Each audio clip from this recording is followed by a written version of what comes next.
Well, good afternoon, everyone, and welcome back. Welcome back to the Hot Mic Podcast. Hot Mic Podcast is where divergent points of view debate and discuss hot topics. I'm Nate the Barbarian, your humble host. And as always, welcome back. We are not alone. I want to introduce the crew to you. Good morning. Or there I am going back to my old podcasting days. Good afternoon. Just so used to saying good morning. We got TNT with us today. How you doing, TNT? I'm good. I'm good. Good to see you. We got Phil Heimlich, aka Sexy Phil. What's going on, Phil?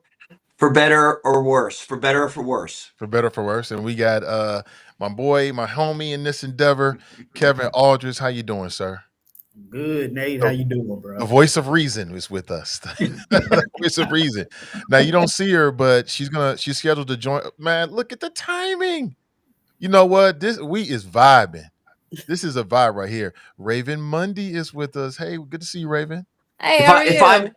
if I may say, as a champion of diversity, I'm glad to see we have two ladies on this broadcast. Whoop whoop. hmm Champion of diversity. Yeah. I like that. All right. Phil, you got so many names. I don't know what to call you no more. Yes, I'm. What do they call it? Jack of all, master of none. But yeah, we get the idea. Hey, listen, before we go any further, I think there's a lot of people here that's got like other podcasts that they're working on. So before we get started, right up front, I want you guys to talk about new podcasts. Raven, I know you've got an announcement you're going to be making soon, but maybe you can share whatever you feel like you want to share at this point. So I am kind of in the stages of putting together my own podcast. So for those of you who don't know, I'm not sure if you know or not, or even keep up with that stuff with me, but I'm no longer with the Buzz, which is why you have been able to see me in the comfort of my home for the last couple of podcast episodes here on Hot Mic. But I'm no longer with the Buzz. And so I am moving into a space of independence where I can have the kind of conversations that are not limited by being employed under a big media conglomerate. Especially with, all the things that we're seeing in the news and politics. There are just certain conversations that cannot live on radio because they're not going to be, valued there. And so I am moving away from, that space into more independent space with my own platform so that I can have these conversations. Right now, we are still putting together the pieces on how or where I'm going to house it, but we do have a name. We do have, plans for the shows. I do have some things coming up. I still have all of the people who I was coming on, who I had coming on the show. They're going to be on my podcast. So right now, I'm just in the process of finding somewhere to house it, but full steam ahead. We are creating a space. I just think that spaces like this, like hot mic spaces, like other spaces that are, having a bit of a voice in the city right now. I think we need as many voices in the city right now as possible. There's a lot of things that are happening down at city council right now. I believe in a few days, Scotty Johnson, I think, matter of fact, tonight, Scotty Johnson is having his kickoff event, and I would love to be in attendance and go and see what's being talked about over there. I just want somebody to be in those rooms, somebody with a voice, with a platform, to be in the rooms, to be in the spaces, to be on the front lines of all of the issues that we see here in Cincinnati. And I'm willing to make myself, I volunteer as tribute, as Katniss Katniss Everdeen would say. And so I'm prepared to be that person. So I will, keep everybody posted when I am ready to officially launch. But I'm still figuring out the logistics as we speak. But yes, it's coming. I promise it's coming. I like it. I like it. And TNC, I know you got a podcast as well, right? Yes, it's called The Angry Black Woman. I Oh, I am love the it. host. Oh, I Remember? love it. Uh, Oh, I love it. You know what I mean? That It's should be real tight. self-evident. Yeah, well, didn't I tell you that the first time I met you? Your resident angry black woman is here. I have my moments. I'm usually real chill, and people in the community, they know me. They know me as a fighter, an activist, and everything else. And my separation, not complete separation from the NAACP. I'm a lifetime member, but I'm no longer the first vice president and or even in the officer capacity. I'm not working with the national office right now. So just like Raven, I feel like a kind of release to be able to be more freer with my conversations and not so constrained because right now it's a lot. And so I want to be able to talk to my people. unfiltered, unapologetically. And so this is something that I'm working on with my cousin from time to time, but it'll be other people as well. And so, and everybody know my cousin Frankie FBK. She's she's one of the reasons I am the person I am today, along with Sister Iris Rowley and Sister V. So I have been trained under real legends in this community. And so my heart is real. I don't try to be right. I just try to be righteous. And so at the end of the day, you can check me out, Angry Black Woman on YouTube, and keep it going. But I love being here too with you guys. Okay, great. And Phil, I mean, can't leave you out. Sexy Phil got something new he working on too. What's going on, Phil? Well, let me first say have actually just started a podcast. The good news is 1 minute, Monday through Friday. You can watch it while you're brushing your teeth. Okay. Now it's called The Radical Middle. Now it will not have the glamour or the insight of Raevn and Nicole's, but I am as compared to I'm just a meek white man. So let's leave it at that. But here's what the radical middle means. The radical middle is a term I stole from the Vineyard Church. And basically what it means is I am doing a 1 minute commentary on national, international news. I am not a team player. What we mean by radical middle. I am not tied to the liberals, conservatives, the Democrats, or Republicans. And my goal in this is to apply biblical truth to these issues and to do it in a nonpartisan way. So that's what the radical middle is all about. All right. Sounds good. All right. I'm glad we got that out. Great. Check them out, please. And again, as you get more details, as we continue this partnership, as things going on, make sure we make time to push it. I mean, that's part of the purpose of starting a show like this. When Kevin and I started, like, let's see who's out here, and then let's promote what they're doing as well, right? And I think it just kind of helps. It kind of helps everybody, which just makes sense. Like, we got to stick together in these digital spaces on some level. So I definitely get it. I love it. I'll be tapping in and supporting as much as I can. Yep. And since we're talking about media, let's talk about what happened with Joy Reid. Joy Reid was fired this week by MSNBC. And there's at least one person that we all know who's very happy about it. And that's Donald Trump. Donald Trump has been on social media, or on True Social, his social media platform, and he's basically been enjoying the moment and calling out MSNBC. I think there's a money grab, a money shakedown in this, but check out this headline. He's been cheering, as well as a lot of people on the so-called conservative side of things. They find the fact that Joy Reid is no longer going to be doing a show to be very, very funny. And she actually was on a podcast recently. I want to play just a little bit of it. And she was very emotional on the podcast, kind of talking about, her departure and what she hopes that people will get out of her show. So I'm going to play some of this, and I want to get some thoughts from you. It mattered. I see Karen is there, and she's been texting me as well. And so what I will just say is that in the end, thank you. Where I land is that the moment of guilt that I felt, that I went hard on so many issues, whether it was the Black Lives Matter issues of a young baby or a mom or a dad that was killed, or when we opened up people's eyes to the fact that Asian Americans were being targeted, and not just Black folks, or went hard for immigrants who've done nothing but come to this country. So MSNBC is saying that the Trump administration had nothing to do with it, but I'm not really so sure about it. The fact that Donald Trump is even aware of her firing tells me that they've been kind of paying attention to her. And I really think that even within the Black community, some of the comments I've heard about her just don't really make a lot of sense. I think the sister in mainstream media, let me back up here and I'll say this again. There's a place for mainstream media, and there's a place for digital media. There are things that mainstream media can do better than digital media, and there's some things that digital media can do better than mainstream media. There are times when one has to check the other, right? But I think overall there is a place for both of them. and just been picking up on a lot of negativity and also a lot of love as well. I don't want to just focus on the negatives. A lot of love she's been giving. But as someone who was in mainstream media, I understand the importance that she played as a sister with that lens, with that platform. But I want to get your thoughts. What do you think about the firing of Joy Reid?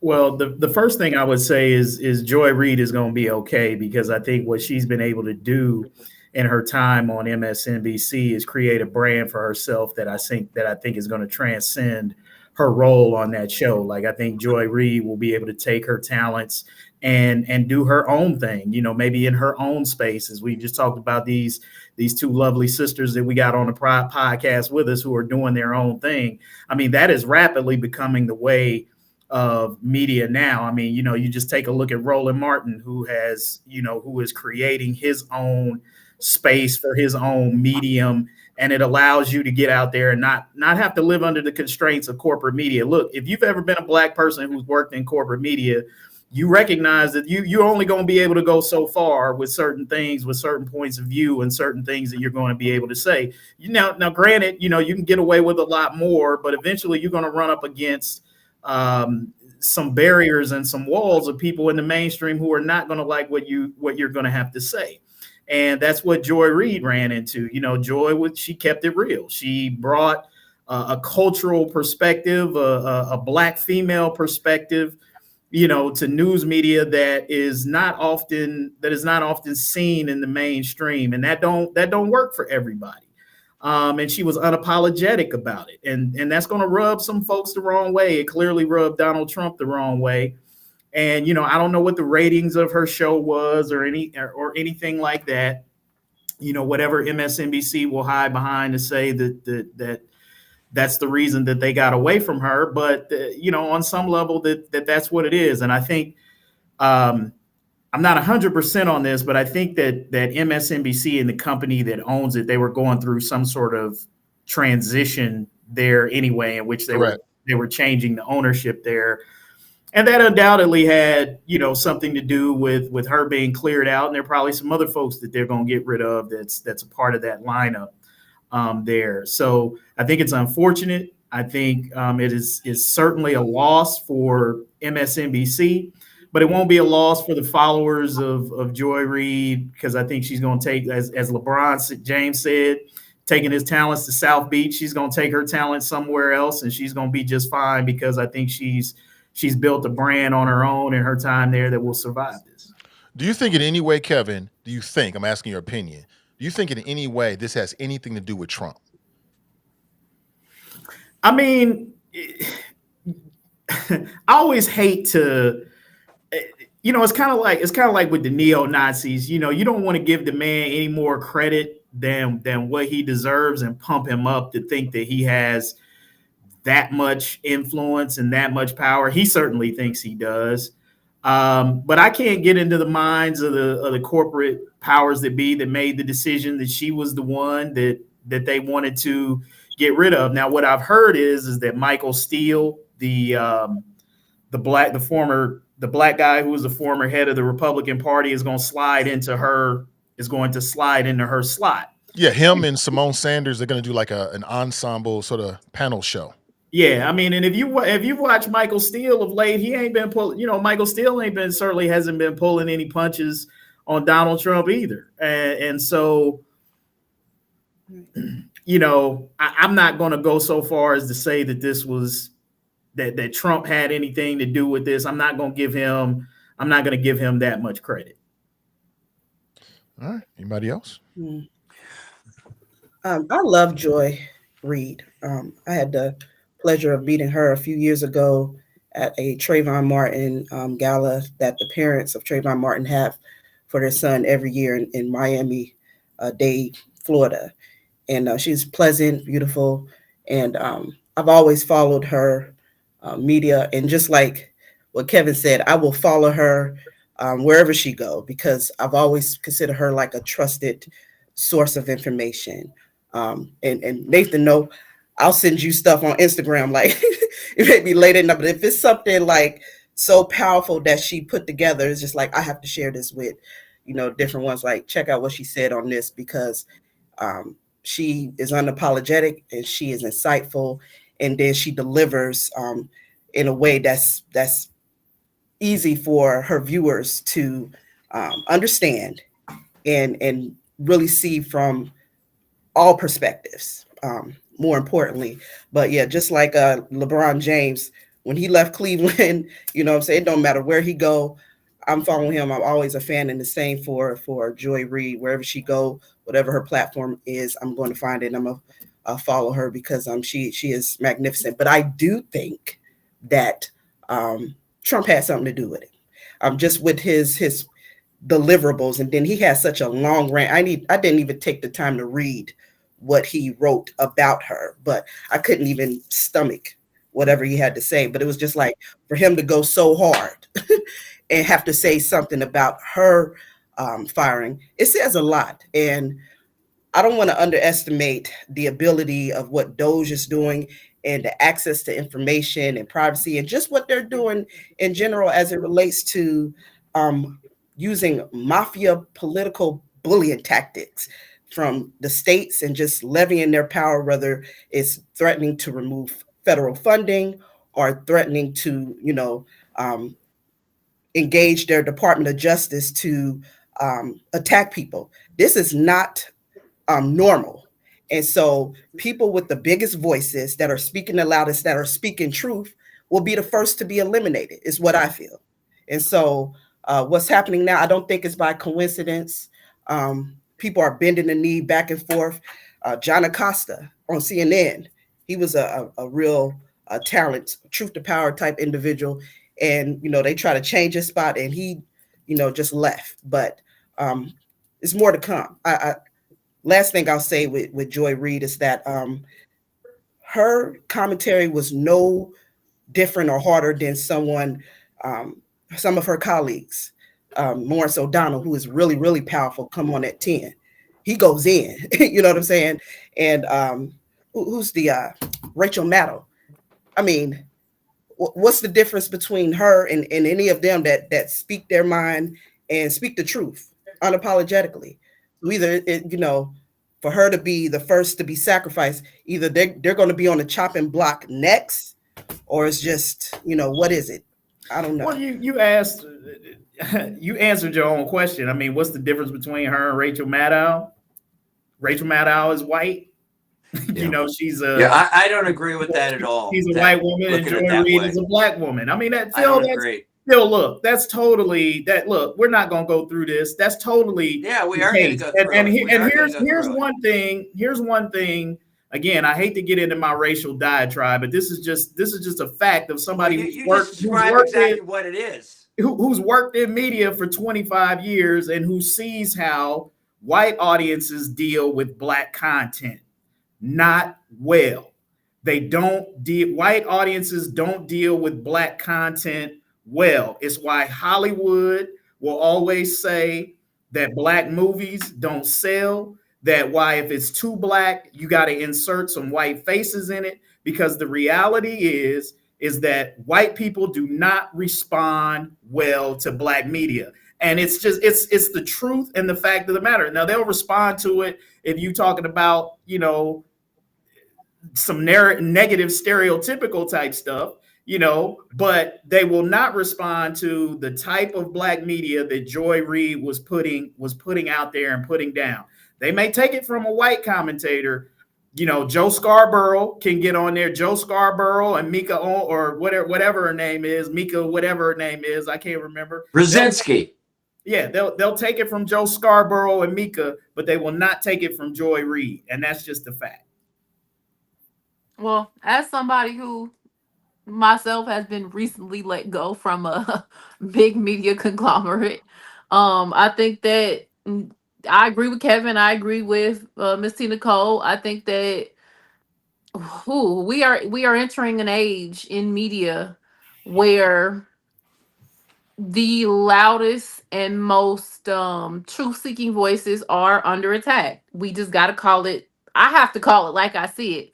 And I'm not saying that that's particularly anything to do with me. I'm just saying in general, as somebody who has been on the front lines of this for the last, 5 or so years of my life, what I have been able to learn from being in that space is that when you get to telling the truth a little bit too loud, somebody is gonna come and tell you to calm your ass down, or they gonna get rid of you, or they'll wait until there's some sort of, company financial need or some sort of transition of power, and that will be the excuse given to you as to why, your voice is no longer valued on that platform. It is going to be a situation where, they can't give you a read. They can't say that it's ratings because it's not ratings. If you look at the numbers, her numbers were better than Joe and Mika. So you can't say it's ratings. You can't say that it's because she said anything inflammatory or anything, out of turn, because that's what you hired her for. You hired her for the fact that she has a very strong opinion on things and that she backs up those opinions with facts and other things that people relate to and they agree with the things that she says. Her viewership mostly agrees with the things she said. So you can't say that she wasn't an asset to the company. You can't say that it was because she violated some type of policy or any of those kinds of things. The excuse that you gave her was what? That you couldn't derive value from, or new leadership couldn't derive value from. It doesn't make sense. And so the only thing that it could point to is that we are now in an age where we have a nation's leader who doesn't respect or value your voice or your ability to seek the truth and give it and deliver it to people in a way that is relatable and digestible to your audience. And because you are a thorn in my side, you must go. Or because mostly what happens, and they'll never say it out loud, is this transition of power that's occurred between from ownership from one company to the next.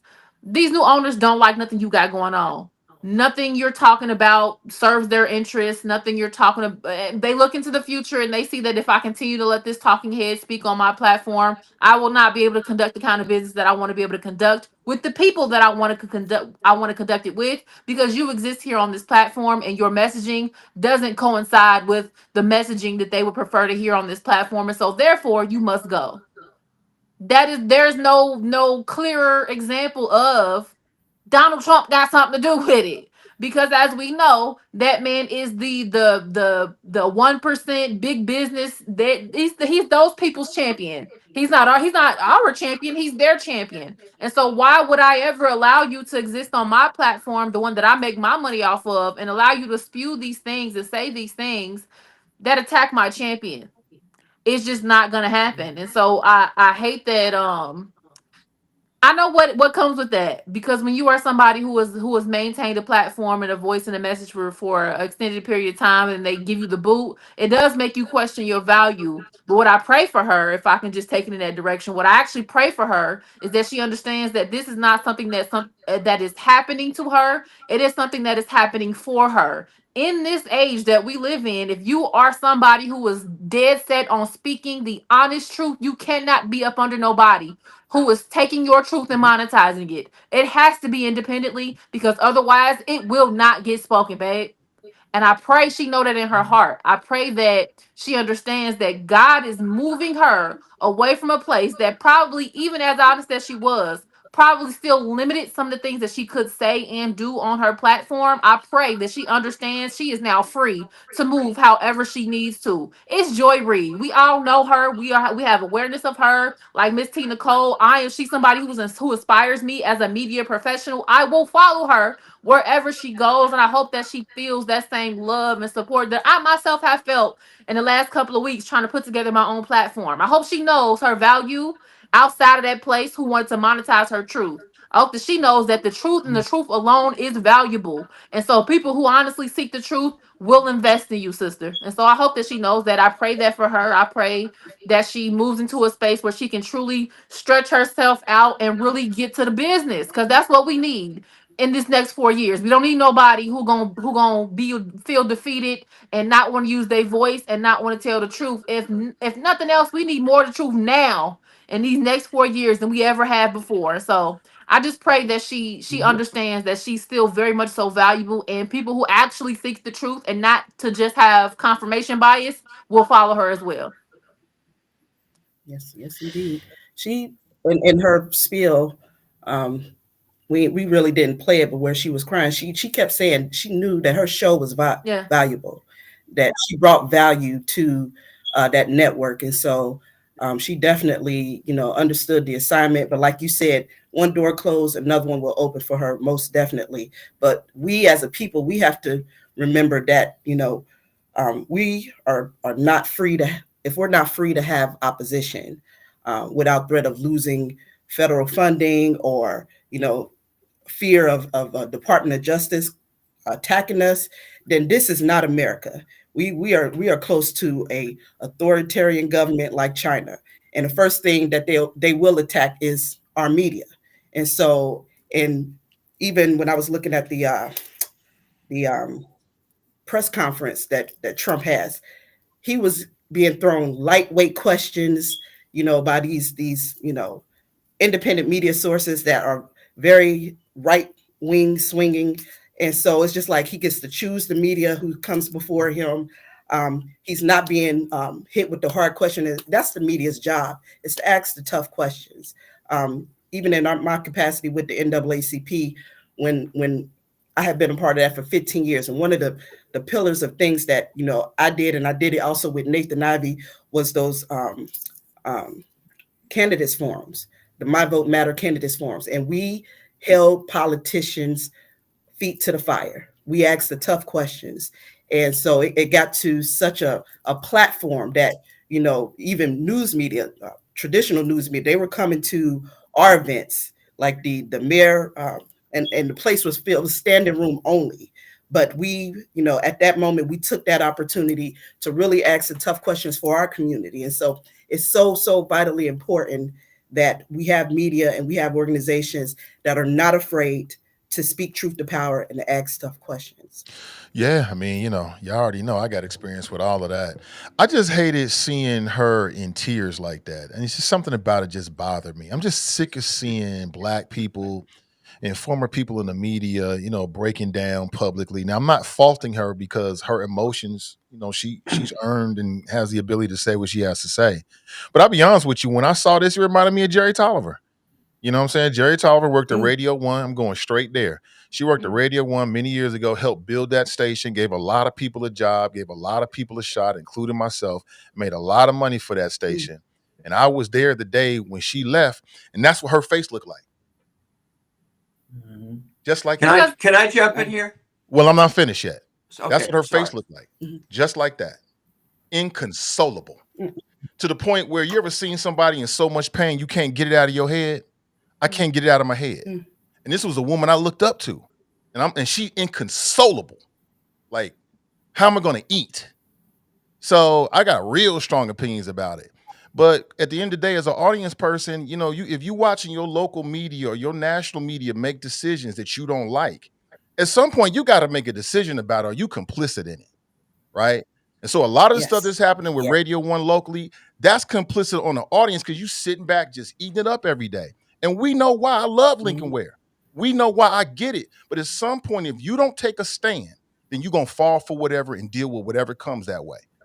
So if people had took a stand 8 years ago on Jerry, maybe Raevn would still have a job. Or maybe somebody else would have a job. I can say this, especially when it comes to the emotional part, because it is a very it is a very emotional thing to be relieved from your responsibility as a media person if you are there for the right reason. If you're there not to be famous, not to be a talking head, not to, be in it for self, you make sacrifices to be there, and that's what people don't understand. You make sacrifices, especially in a market like Cincinnati. You make sacrifices to be there. You can ask my former listeners. It was one point in time I was working 3 and 4 jobs to be in that studio and be able to do there and be effective and have my shot at having a platform, because you don't get paid very much from radio in the first place. Everybody who's ever worked in radio will tell you that you don't get paid very much to be in radio.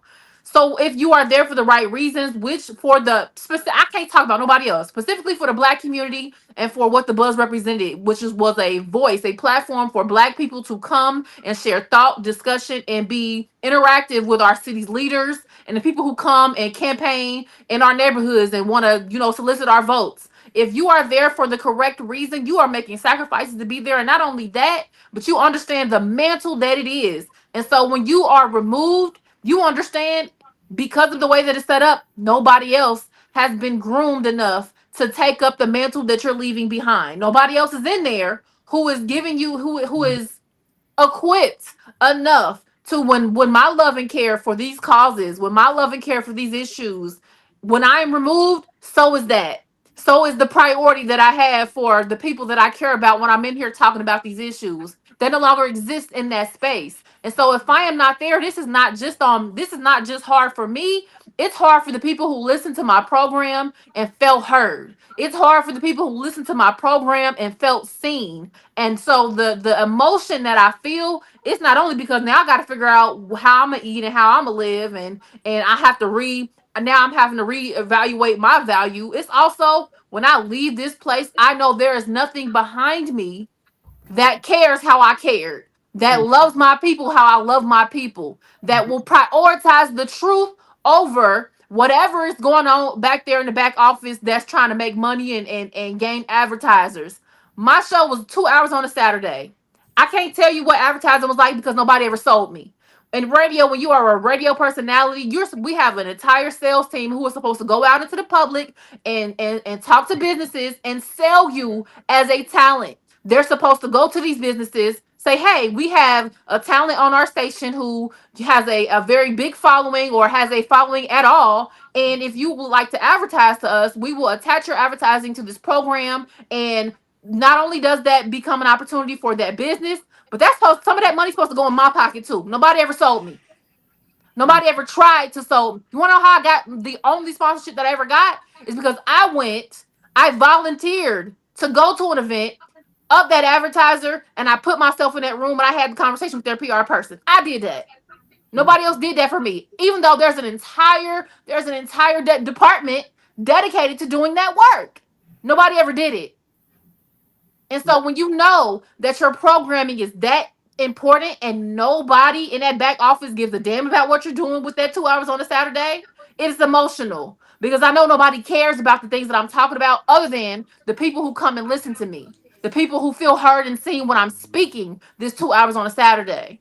It's emotional. It's hard. It's disrespectful because you're giving this impression that you care about the community and the people and the viewers and the listeners who come and partake in this programming, but you don't really care. You don't actually care because if you did, the way that you ran this would be completely different. And so allowing somebody to then come in and say, well, yeah, we just don't see the value in your program. And of course you don't see the value in the program and you never did. But I know that because you never saw the value is because you couldn't monetize this truth. You couldn't figure out a way to attach a dollar sign to these conversations. That's the only reason why you didn't value it. Yeah. And so when you see a woman like it breaks my heart when you see a woman like Joy Reid, who was, I'm sure she had to really, like, even in her truth telling, I'm sure she had to curtail a lot of her messaging, but she still found ways. You have to be innovative. You have to be creative when you are in these spaces because it is community advocacy for us. You don't get into media as a Black person and not have to take on some role of community advocacy. That's what comes with it. If you value that position. And so I'm sure it breaks her heart, not only for herself, but she now knows that a presence that was as unapologetic, that was as truthful, that was as Black as it could have been in that space no longer exists there. And it's not just breaking her heart for herself. It's breaking her heart for those listeners, for those viewers who had a voice, who felt somehow seen. They no longer get to experience that. And now they have to search and wait and figure out how to be able to have their voices heard again. It's Can I say something? I'm just saying, like, I just wanted to speak to that emotional point. It's deeper than how am I going to pay my bills. It's what is going to exist after this kind of platform, this kind of programming is taken away from the viewer. Where do they go? What do they look to? Because all you're leaving them with is somebody who don't care as much. Yeah, when I wake up on a Saturday, I don't hear you anymore. And I got kind of used to hearing that conversation. But let me say this real quickly. So I'm glad there's a Radio 1. I'm glad there's an MSNBC when they get it right. And I think for anybody that worked in corporate anything, what you realize is you work for somebody else. You know that walking in the door. You know that walking in the door, that when you're working for somebody else, and that you serve at their pleasure, especially in a state like Ohio, right, where it's sort of like, you know, your employer can walk in and say yabba dabba doo, the sky is green, and we're gonna take your job, and that's just what it is. This is the environment we live in. But you know, you try to do what you can when you're in your spaces. I like Joy Reid there, and I'm sure she's felt the same way as you talked about. Like, she couldn't say everything she wanted to say, but we need people like Joy Reid on MSNBC doing what they can in the moment. And that's what I appreciate about her. She didn't recoil from the Trump criticisms. She did her show. And she didn't recoil from talking about how policy impacts non-white people. She did her show. It's the same thing with Radio One or wherever else you are. You do what you can while you're there. And Right. here's what I would say about the truth of what you just said there, Nathan, which is what sometimes frustrates me with politicians, is that, you know, if you are, as Raven said, if you are in it for the right reasons, then you go in with an agenda to do the right things or what you believe in. And if that results in you not getting reelected, oh well.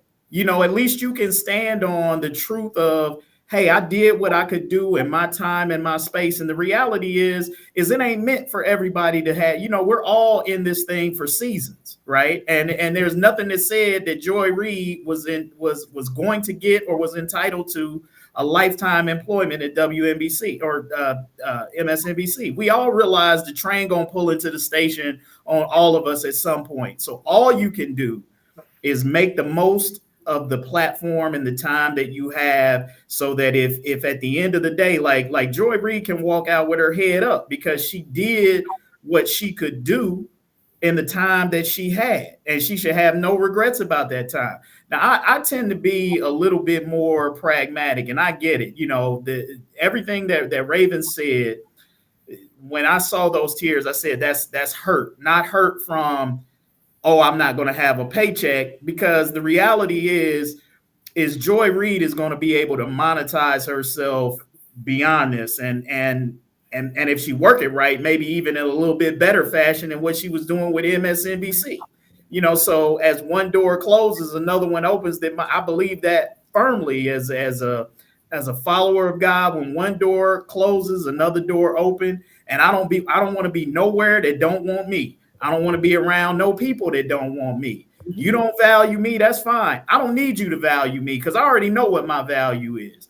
So I hope those tears were not tears of Joy Reid somehow or another questioning her value, because if you Black and you in this business, you better know what your value is, independent of who you work for in a corporate setting. Because the reality is, and I say this is why I'm all the time laying traps for my plan B, C, D, and E, because I don't live under the illusion that I am indispensable or invaluable in a corporate America environment. And anybody, if you are that full of yourself and you that arrogant that you think you indispensable, just wait around long enough, because somebody gonna sure roll up to your desk one day and let you know that, you know, you a number on a spreadsheet somewhere.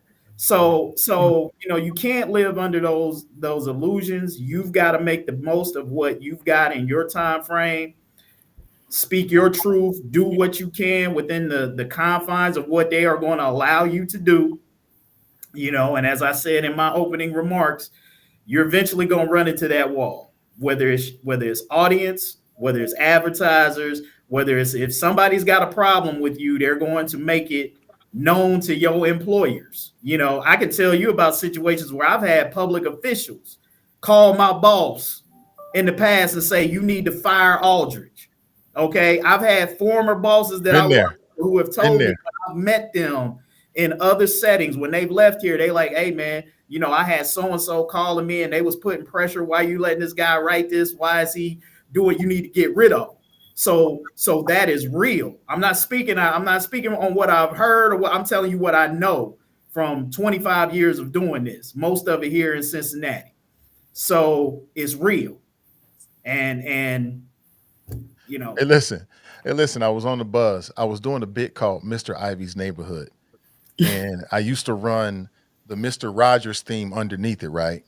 Somebody called whoever owned the Mr. Rogers theme somebody in the audience called them, and then Radio One corporate got involved. We had this whole conversation about me using that, and I was like, "Oh, this is real."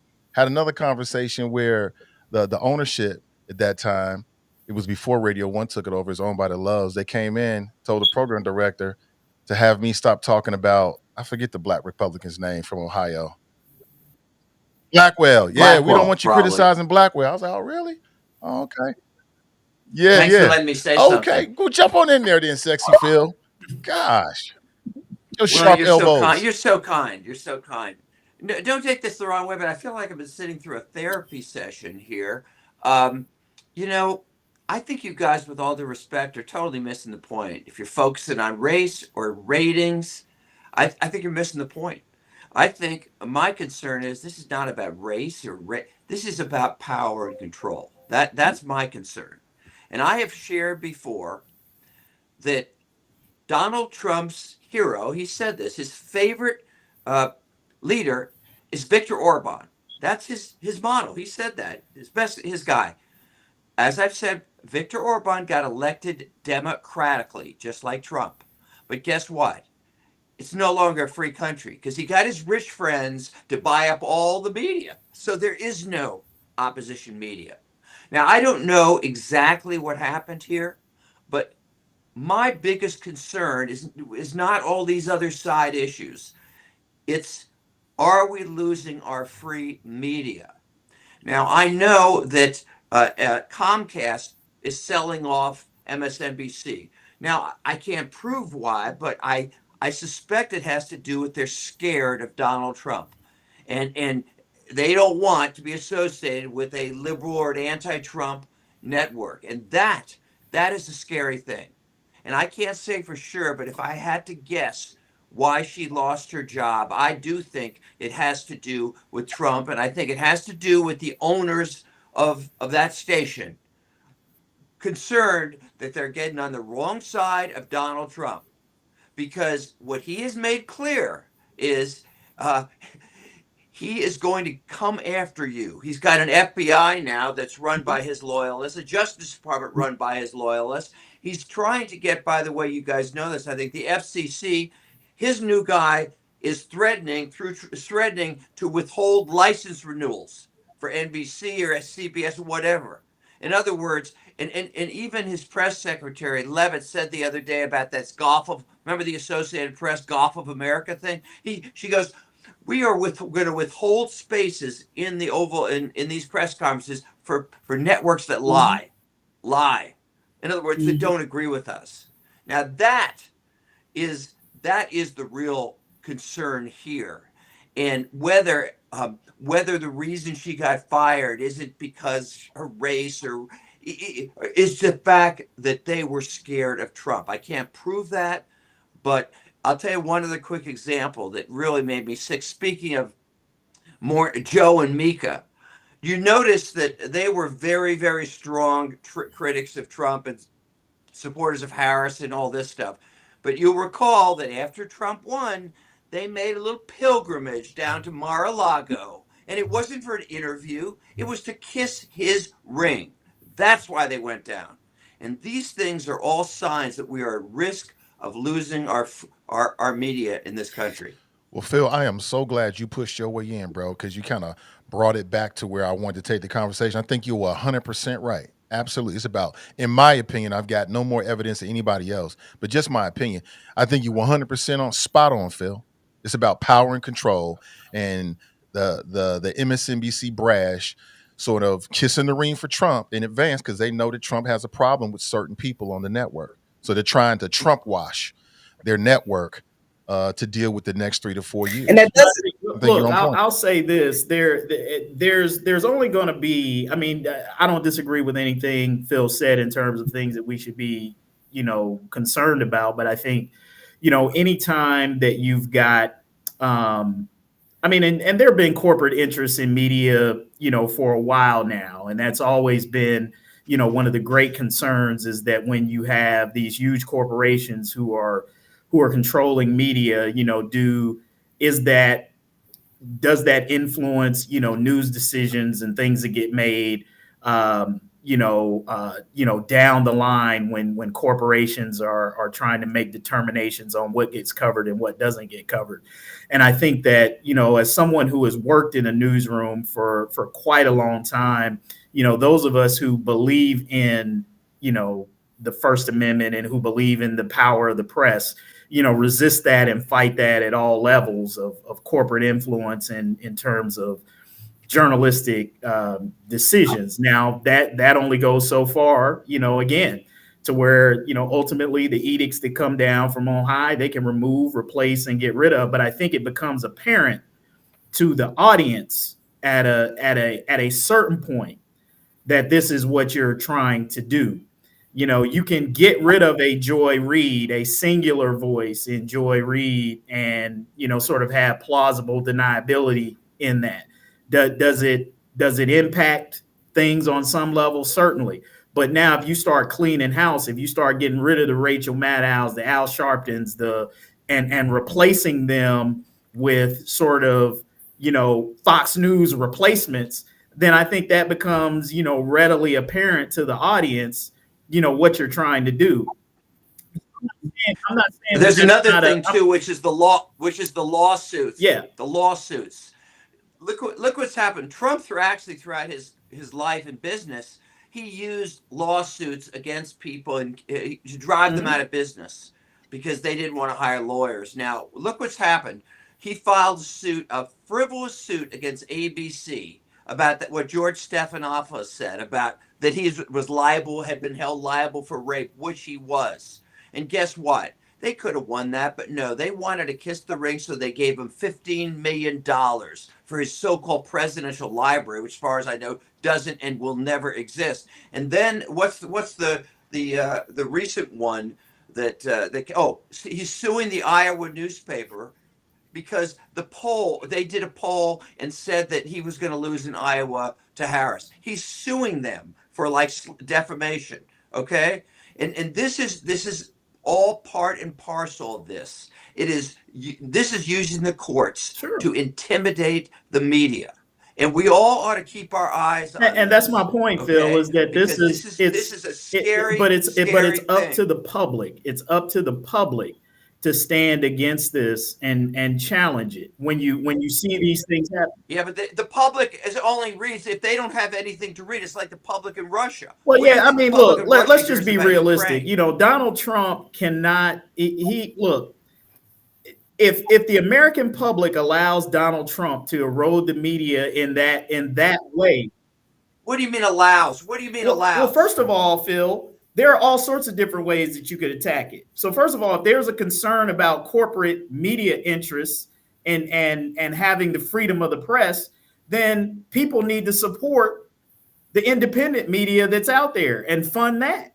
There are a whole lot of nonprofit agencies right now that, and you're not aware of this, not that I would expect you to be because you're not a part of the industry.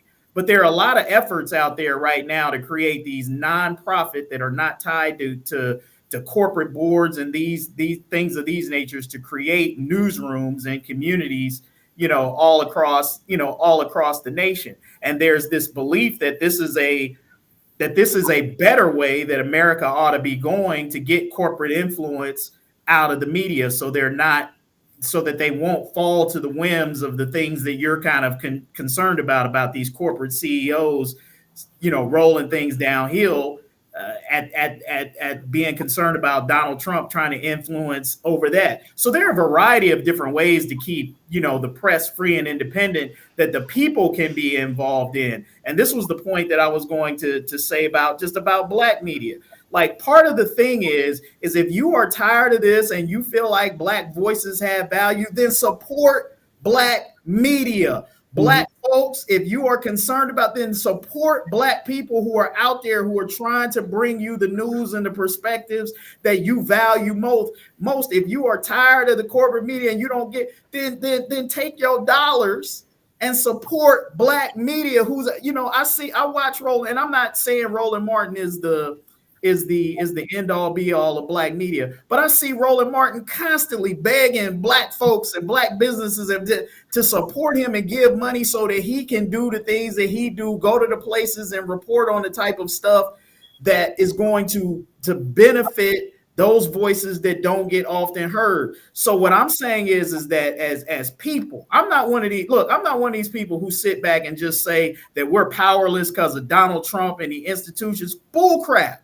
We are powerless because people sit back and they don't do nothing. It's easier to sit back and complain and say this, that, and the other. Man, take the power in your hands. You can control this. Support the people who are out there trying to do it. But if you ain't going to support them, then you ain't really got nothing to say about what the end result of that is.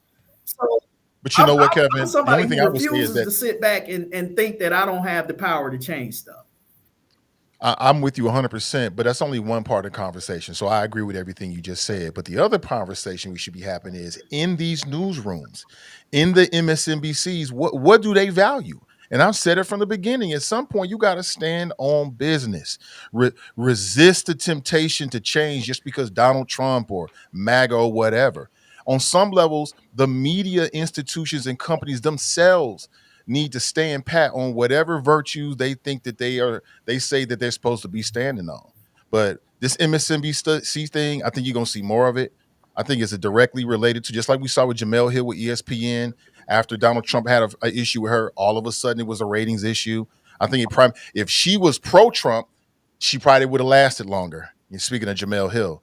But I think it's about power and control. And I'm fearful, just like what Phil has shared about what this means for, mainstream media, because everybody on digital media don't have the same resources as the people do in these mainstream media. Why did the we keep mainstream saying, media- but we keep let me saying, ask but why let do me the finish mainstream thought, media please. outlets- Let me finish Why do the thought. mainstream Let media me finish outlets, thought. Nathan, have more resources? Why do they have more resources? But because they have more why money. do they We have know more that, money? but we keep talking about Joy Reid, and what people have to understand is, I don't know her finances, but I would imagine she's probably got some money stored away. She's probably going to be okay, right? Probably, if not multi-million-dollar per year. Probably that's what it was. If she was really pretty close to it, she did it for many, many years. So hopefully she's okay. But to do what she was doing on MSNBC, that's a major production. She wasn't doing that by herself. She wasn't writing them scripts. So can she now take that money and now put it into what she's doing now? Yeah, but not everybody has Joy Reid money to start a new media endeavor. Not to say they can't grow, because I'm a great example of it. I did it. So yeah. You can grow with it, but it's not the same as being on a platform like It's MSNBC. not. Let me ask Go something. ahead. Let me ask Sure. something. I think you said something, Nathan, where you said, well, the people who are like digital don't have to rely on money or whatever, like say MSNBC. I said they don't have the same resources. Oh, okay. I think that's a very good point, because even if somebody has a podcast, if somebody who's wealthy, like Cash Patel, by the way, he made tons of money. He's been on podcasts and had his own for years, and you know why? Because there is big money funding him to get out the pro-Trump message. Okay, and you want the best example of this is Twitter or X, whatever he calls it.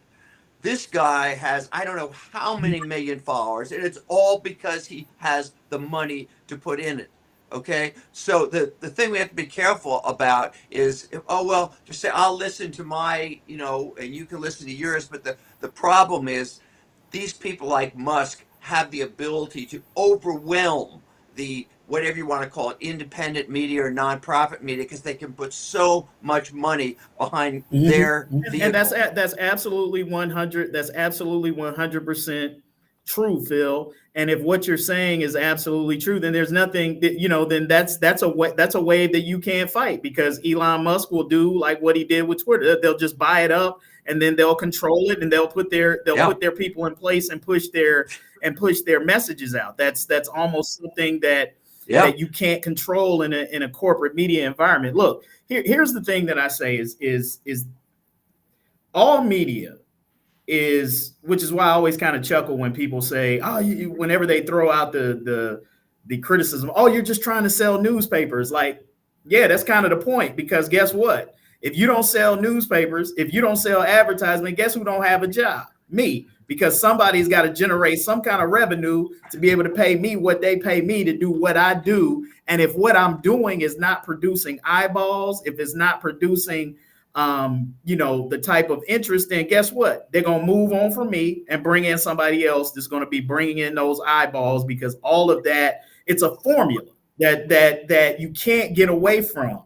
And so when you talk about what generates revenue from media organizations, is what people will read. It's what people will click on. It's the videos that they will take time to sit down and watch. Like, that is the content that has value. And if it doesn't have value or enough value, then guess what? You're not going to be in business long, or if it's your job to do it, you're not going to be doing that job long, and they're going to move on to somebody else.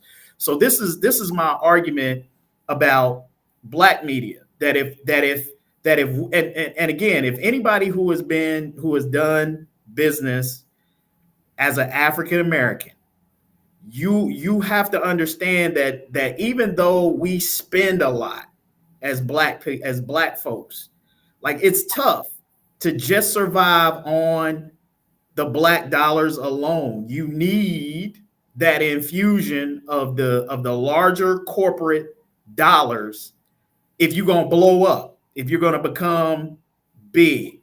And this goes back to the point that I was saying earlier, to why it's difficult to ascend individual Black voices to ascend to a certain level, because you're going to hit a certain wall where something that you say is not going to be profitable.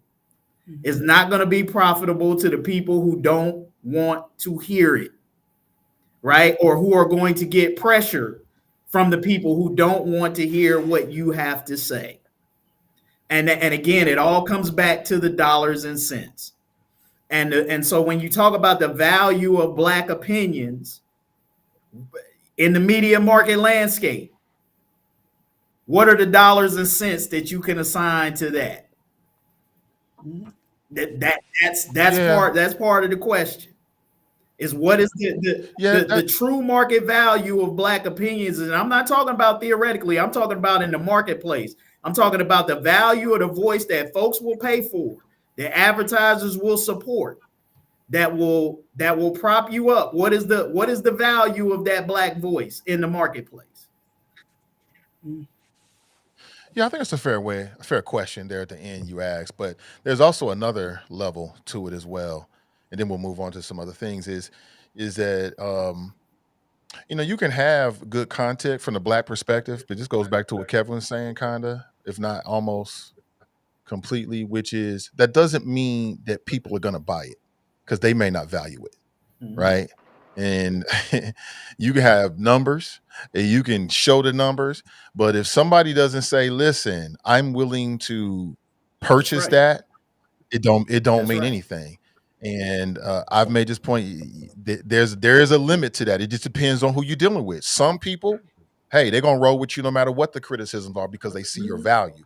Other people, the first sign a little bit of something, they're gonna jump off the boat because they see your value, but it's not that valuable to them, right? You're not gonna sink my shit to prop you up. So, it is what it is. And that's why a lot of people are going to, they're supporting their podcast by doing things like Patreon and other things where they're going directly to their audiences. So, for folks who are looking for that, man, if you need some help with it, let me know. I have some success with it.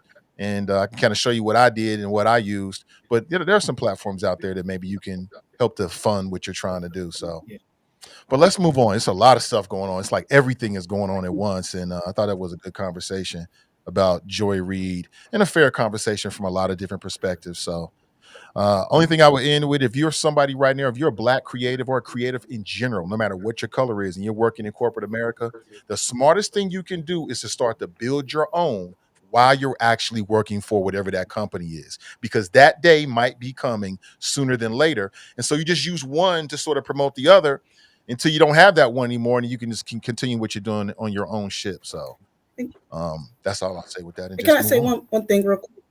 Absolutely. So one other thing that was done right after her final show, a lot of people turned the TV off.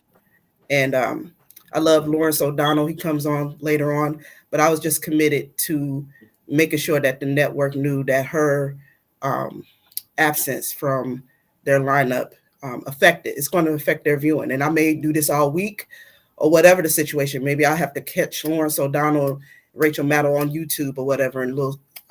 But I need them to understand that this move that they made was a problem for me. There's also a big boycott happening on the 28th Friday, where you're not supposed to shop anywhere, and this is kind of a big project for one day, and just don't buy anything.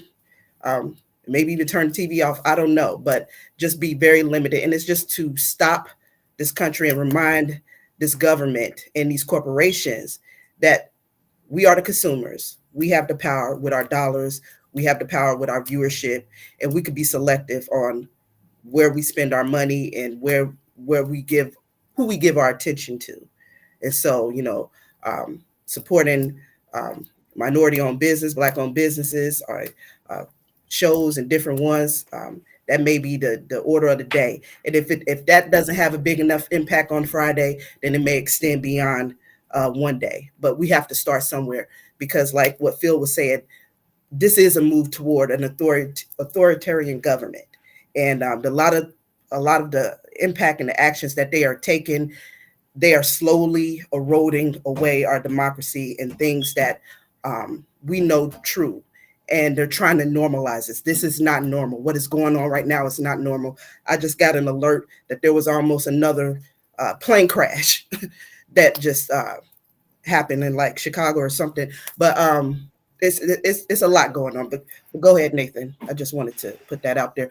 The resistance is on, and we do have power. Yep. But what Nicole just said, what T. Nicole just said was exactly kind of like what I was trying to say in terms of the power that individuals have. I mean, just imagine, like, I see this all the time, man. MSNBC offices should be flooded with emails and phone calls from everybody who supports Joy Taylor, letting them know that they're disappointed, that they're turning off their TVs, that whatever. Like if you feel that deeply about Joy Taylor going off the air, and it means something to you, and you feel like that's a lost voice, then call them, send them an email, let them know your dissatisfaction so that they see it in large enough numbers. And trust me, if they get it in large enough numbers, they'll get the message. They will take notice, because again, it comes down to the dollars and cents. I hate to be that cynical in these days, but if you want to get somebody's attention, you got to hit their pocketbook, man. That's what. Well, I think I think the only thing I'd say about that, Kevin, is there's kind of two kinds of dollars and cents. There's the short term and the long term. Okay. Now, as you guys, I think, know, the Washington Post and the LA Times in this election had written endorsements endorsing Kamala Harris for president.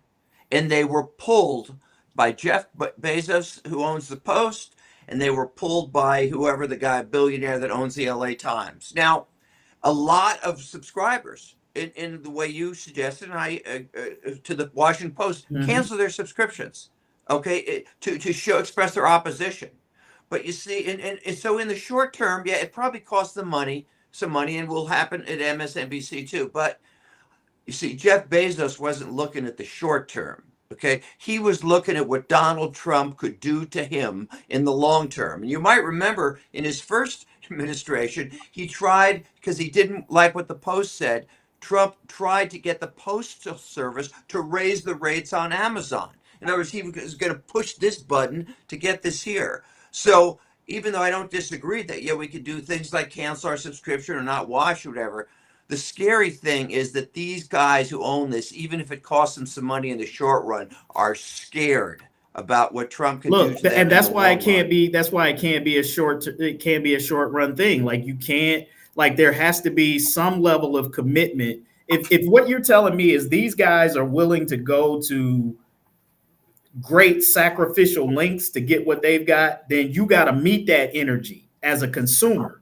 That means that you might have to be ready to go for the long haul too, if it means something to you. So don't just stop at the subscriptions. Find out who's advertising with them. Who are their major advertisers? Put pressure on the major advertisers. Like you gotta have a strategy of attack. Like these are serious times. And if we are serious about stopping it, then you got to get with serious game plans. You can't just be sitting back crying and complaining and talking about, oh, this is it. You like the powers that be who are really a part of quote unquote the resistance is you got to sit down and develop a game plan and understand that if these guys are willing to go to take draconian measures to get what they got, then you got to meet that same energy. And that means that people are going to have to be willing to come out of their comfort zone and deal with some pain. You can't be like, oh, well, I want to go get my $250 TV from Walmart, continue to give Walmart your money,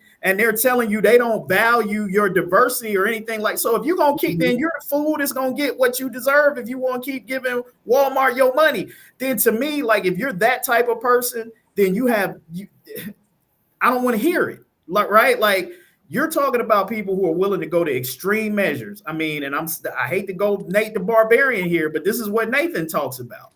You can't want to be comfortable in an uncomfortable situation where people are willing to cut their own risks if necessary to get what they want. You got to meet that same energy. And too many people are not willing to meet that same energy. They're not going to sacrifice.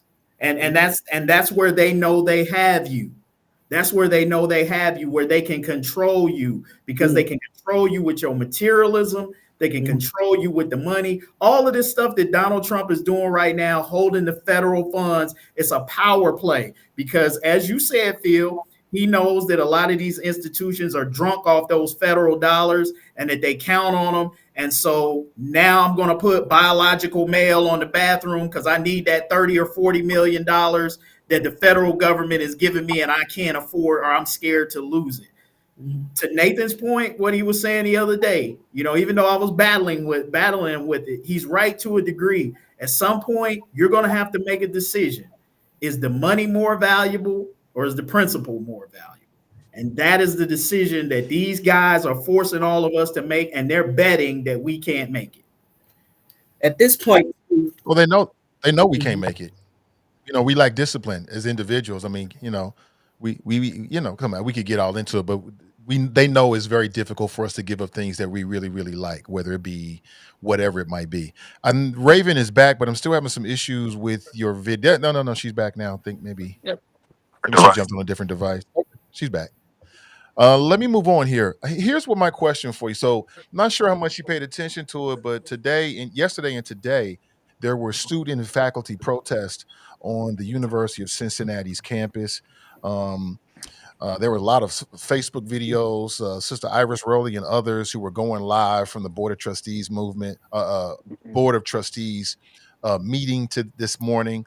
Again, as you can see there, this is some WVXU, UC students, faculty protesting the university's rollback of DEI initiatives. They're also protesting that because today is the day when that new anti-trans bathroom bill goes into effect, and it's affecting the universities as well. And it's just a lot of stuff going on. But as it relates to the DEI stuff, I guess to get the conversation started, there's been a lot of students who have been focusing on the administration. They're focusing on the UC president saying, look, you guys are giving in too easy. And I just want to know, what are your general thoughts about what's going on? But also, who do you blame in this situation? Is the university to blame in this situation? Or is it the Republicans at the state level, which I think they are getting off on this? But who is to blame in this situation?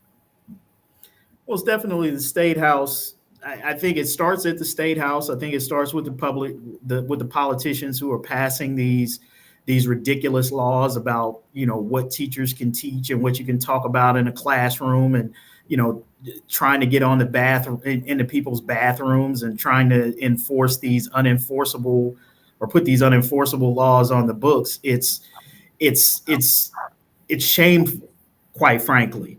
And, they want to try to couch this stuff under, we're just trying to protect, students from getting canceled who have, divergent points of view, even though there's no evidence that any of that is happening on any college campus or anywhere. that that's taking place. Look, our colleges should be places of a free flowing of ideas, of whether they're conservative ideas or whether they're liberal ideas. They should meet in campus environments, and students should be allowed to debate those in the classrooms and have a free exchanging of ideas. That's how we develop critical thinking and looking at different perspectives and coming up with the best argument in the debate.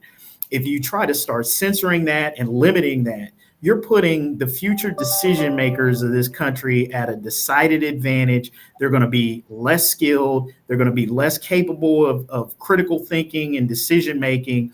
And so this actually is hurting, the overall academic quality of the students that many of these universities are going to be producing, because they're not going to be able to have the type of robust conversations that we were able, those of us who went to college were able to have, that sort of formulated our thoughts. And what I think is so funny is you've got guys like JD Vance and these other people who are out here who went to colleges like Ohio State University and so forth and so on. He wasn't indoctrinated, right? So this notion that somehow or another liberal college campuses are indoctrinating students. If that's the case, then where are all of these conservatives who are going to colleges? Where are they coming out with their? Why aren't JD Vance indoctrinated? Why aren't half of the politicians, young politicians that we see today who are conservatives, who I assume went to,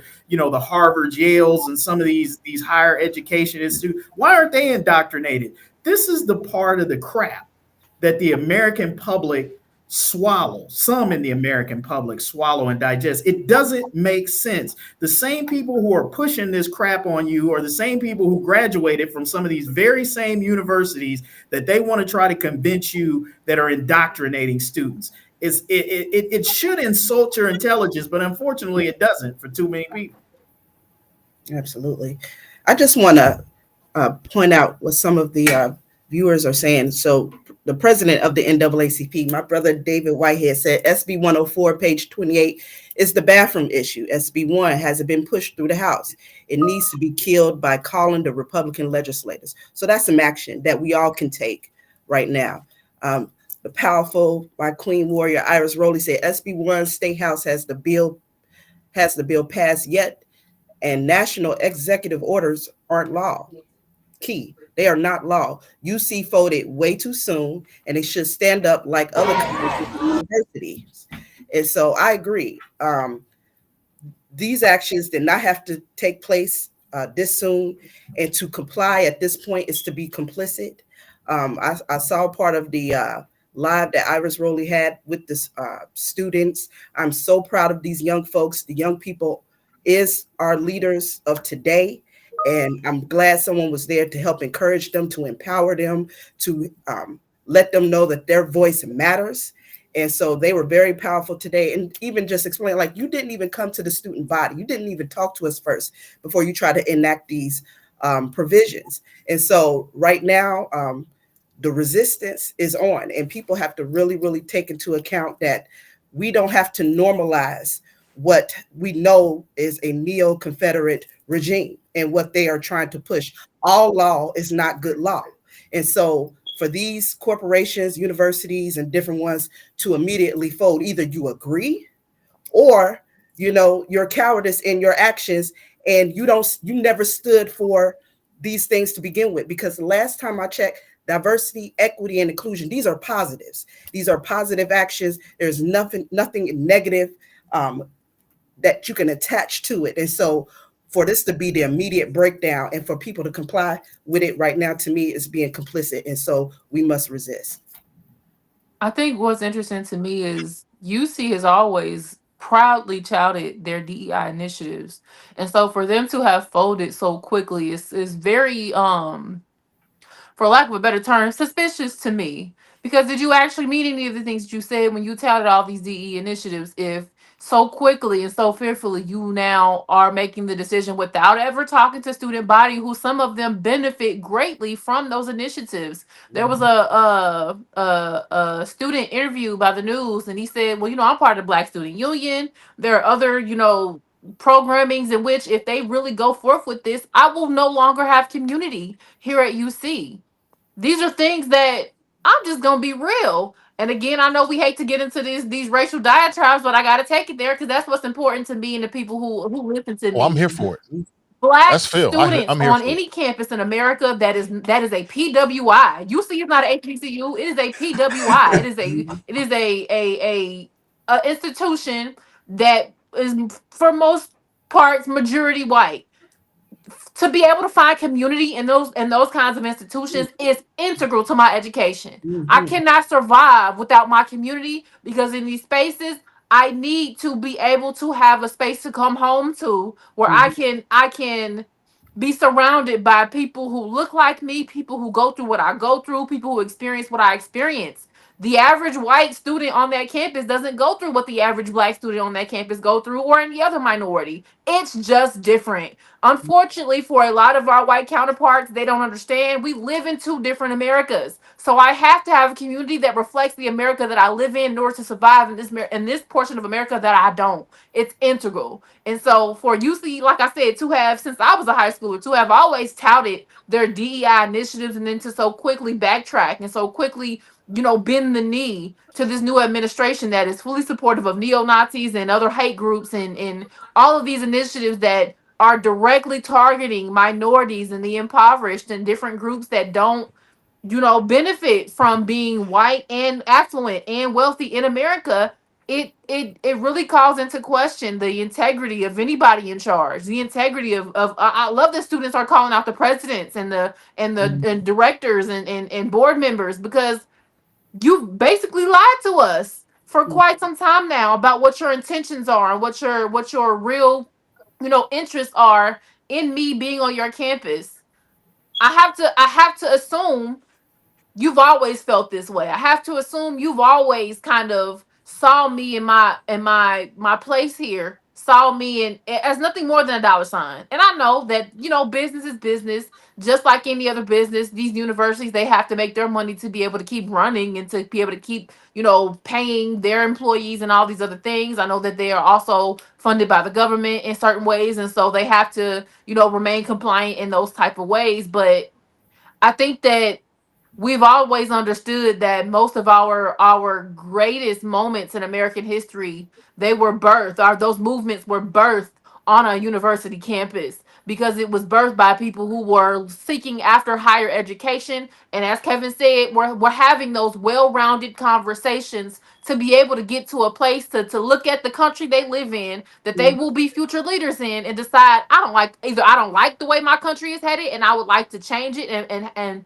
play some portion in that, or I like what I see and I want to continue to be supportive of that. And in seeking my education, I can go out into the world, and because I've had those robust conversations with people who don't agree with me, I can better have those conversations on a more larger scale, because it will help the foundation of the America in which I intend to be a part of. But like I said, it's at one point in time, I was a UC student. I wasn't there very long, but I do remember that DEI initiatives were a huge part of the identity of UC. And I think that when you look at, just the different programs that have brought in money and that have supported the university, our athletics program, who that has been highly supported by different alumni and people who have come through those sports programs and gone out into the world and spoke high praises about UC and how they were able to find community there. I want to hear from them. I want alumni associations to go and hold these directors and these presidents accountable. Stop donating to that school. I know you love your school. I know you love being a UC Bearcat, but if they are not reflective of your views right now, stop all donations. Like, really listen to your children who you are sending to school to seek higher education. This is the time to be in your homes having those conversations with your children about what it is that they believe and what it is that they want for the country that they will be responsible for one day. I think that it's hard to watch, and it's heartbreaking, because as somebody who grew up in Mount Auburn, and I've watched UC kind of take over Clifton and kind of at a certain points now it's reaching into the neighborhood I grew up in certain spaces. There are, student housing properties being put up all over Mount Auburn and Clifton right now. It breaks my heart to see something like that, and also realize that the same communities that you are now taking over, you have no care for, you have no prioritization for, you care nothing about building the community for the Black students who go there or any of the other minority students who go there. There are women's groups that exist on that campus that will no longer be able to be accessed. There are, and we talk often about the issue of women's safety on university campuses, and now those safe spaces where women could have access to be safe with other women, those are no longer being, supported, but because y'all are rolling back DI initiatives. Like, it's bigger than just being compliant to a executive order that's not even a law. Like, though, every single executive order to come out of the administration is being challenged in court as we speak. Why are we making decisions right now? Like, it Nope. UC has definitely rubbed me the wrong way. If you can't tell, it's definitely rubbed me the wrong way. And in any way that these students reach out and ask for our support as a community, as a city, I think that we should all answer that call to action, because it's a bigger issue than just wanting to remain compliant to an executive order that's being challenged in court. For what reason? It makes no sense. It was done in haste, and I think that we now have to be very particular and very selective in the things that we support as it concerns UC. At least that's my plan. What we're seeing here is the white male Republicans who run this state. This is a red state. They're flexing. They've been waiting for this moment. I want to say this again. MAGA represents the biggest threat to pro Black family policy and pro working class family policy that we've ever seen. I've been saying it since 2017, and now it is metastasizing in front of us. These Republicans have taken over the Supreme Court. They way out ahead of us. They got plaintiffs. They got nonprofit organizations that are going to file suits. This is not all just by coincidence. This is Project 2025 that has been in play in the shadows for a long time. Now, with Donald Trump in the White House and control of the Supreme Court and what they said about affirmative action, it's all coming together with their plan. Many people out there are just late to the party and realizing what is going on. They're flexing. Part of the reason I believe, Raevn, that they're getting out and doing it, because you're right, it's just an executive order, but it's not just that. There's a Senate bill. It might be Ohio Senate Bill 1, which, if it passes, is going to give these white male Republicans that run the state of Ohio even more control over the classrooms. They want total control. And if you don't do it the way they say do it, they're going to snatch your funding. And people need to wake up. These elections are having serious consequences, right? You got to stop thinking about Democrats and Republicans the way we did 25 years ago. It's a whole new ball game. It ain't just, oh, it's their time. The Republicans are in it to win it, period. And they are close to checkmate. And this is what they're going to do in red state after red state after red state after red state. And oh, by the way, let's say Ohio messes around and gets a Democrat governor. You know what they're going to do? They're going to strip the power of the governor. How do we know this? That's what they've done in other states. All you got to do is look at what they're doing in some of these southern states. That's what they're going to do in Ohio. This is about power and control long term. That's what this is about. They control a woman's body. They want to control the bedroom. They want to control the bathroom, and they want to control the classroom. And I'll say it again. They are a few moves away from checkmate. That's it. We run this moving forward. Sure, we'll have elections. Sure, you got Democrats, but we know what the outcome is going to be through various mechanisms, no matter who wins. The midterm elections coming up, and people say this all the time, and it's been true because this is escalating, are the most important midterms that we've ever had in our lives. And if we don't vote responsibly and put a stopgap to what these Republicans are doing, we're going to wake up in a tech theocracy police state run by the ultra wealthy who force you to worship the Trump family. And if you don't have a job. And if you don't, you're going to suffer severe consequences. And all you got to do is just Google some of this stuff. Just Google some of these concepts and see what you're seeing happening in other states. This is Orwellian. They're playing for keeps. They're playing for total political control for the rest of your life. And if we don't do something about it, it's going to be too late. Sexy Phil looked like he got something to say. No. Yeah, I got something to say. There's a college in Michigan called Hillsdale. And even though I don't necessarily agree with some of their philosophies, I really respect them. You know why? Because they refuse to take any government money. That is part of their whole thing. And you know something? We talk about resistance and all. You know what it's going to take? It's going to take some of these universities, whether it's UC or Yale, Harvard, wherever, somebody's going to stand up and say, okay, take the federal money away. We're not going to take it anymore because we want to preserve our independence. We want to preserve our independence. And, you know, with all respect for what Raevn said about, I mean, all they're doing at UC, I mean, they're not changing their mind about DEI. They're just saying our wrists are tied. Okay, I don't know the number, but I would guess that the federal government probably gives UC, I don't know, probably $20-30 million. I'm sure we can look it up somewhere in there. And I could certainly imagine a board of trustees meeting at UC. Hey, we're not giving up $30 million, whether we like DEI or not.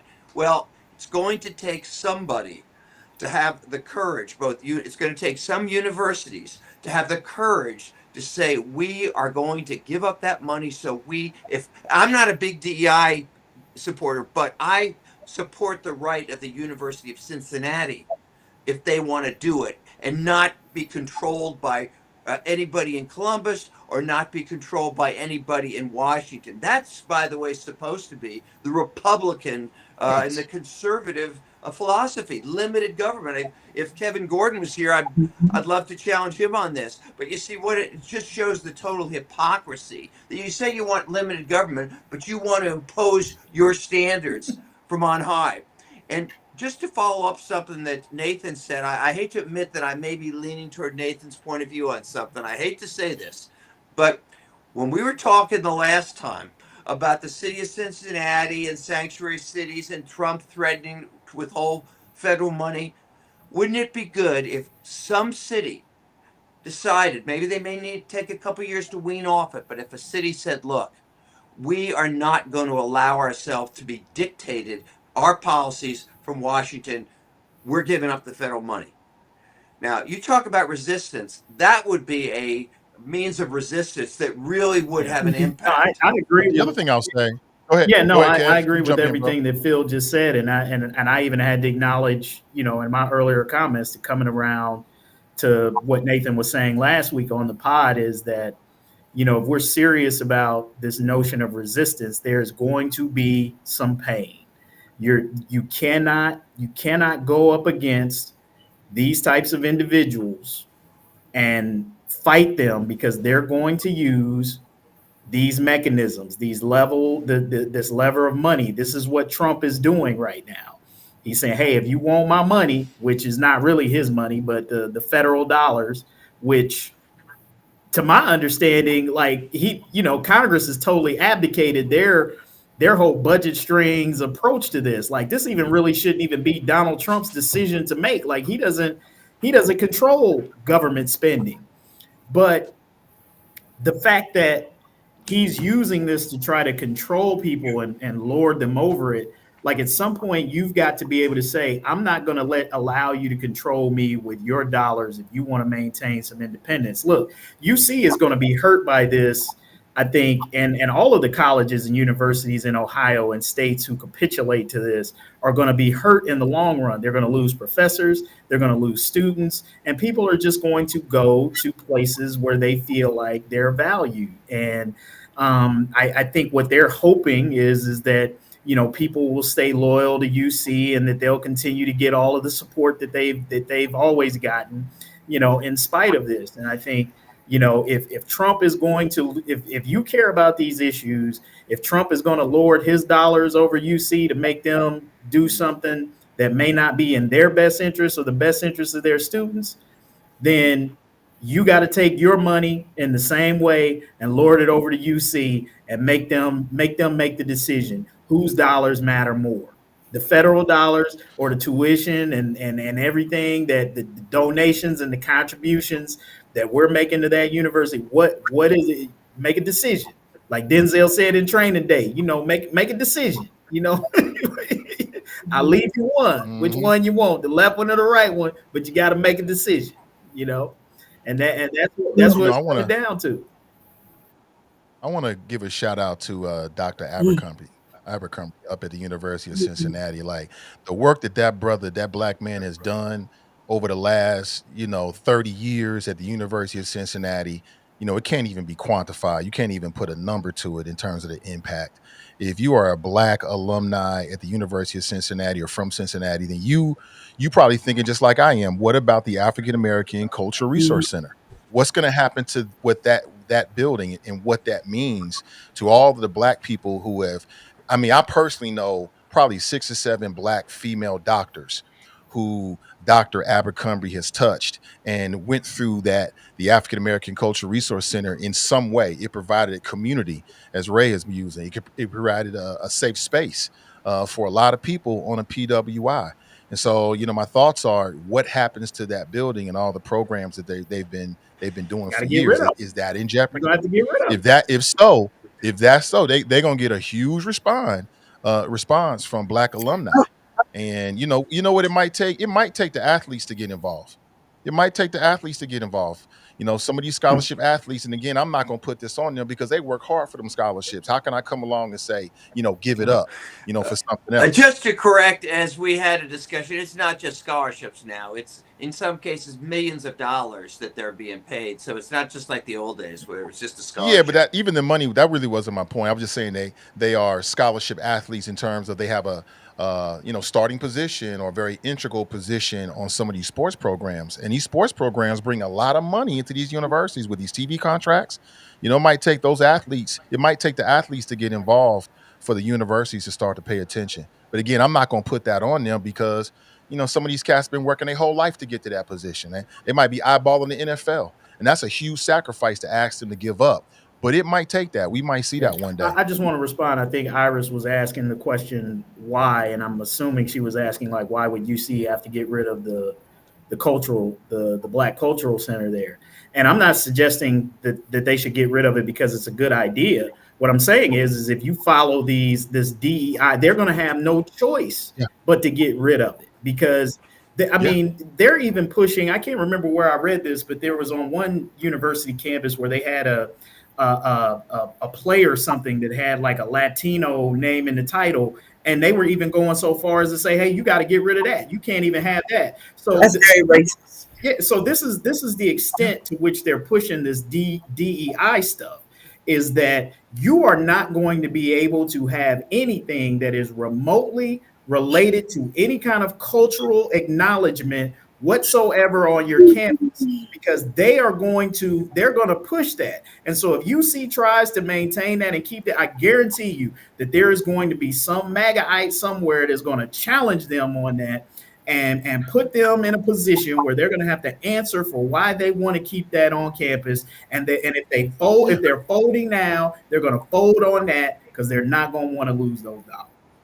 Hey, Phil, you might know this, but to your point, Stephen Miller, who's now back in the White House, when he left the Trump administration, he started an organization that looks for plaintiffs to go to create cases just like that. Oh, no question. That's the 1-800 number. Believe me, it's no question about it. Like I said, this is a long-term plan that you see coming into place.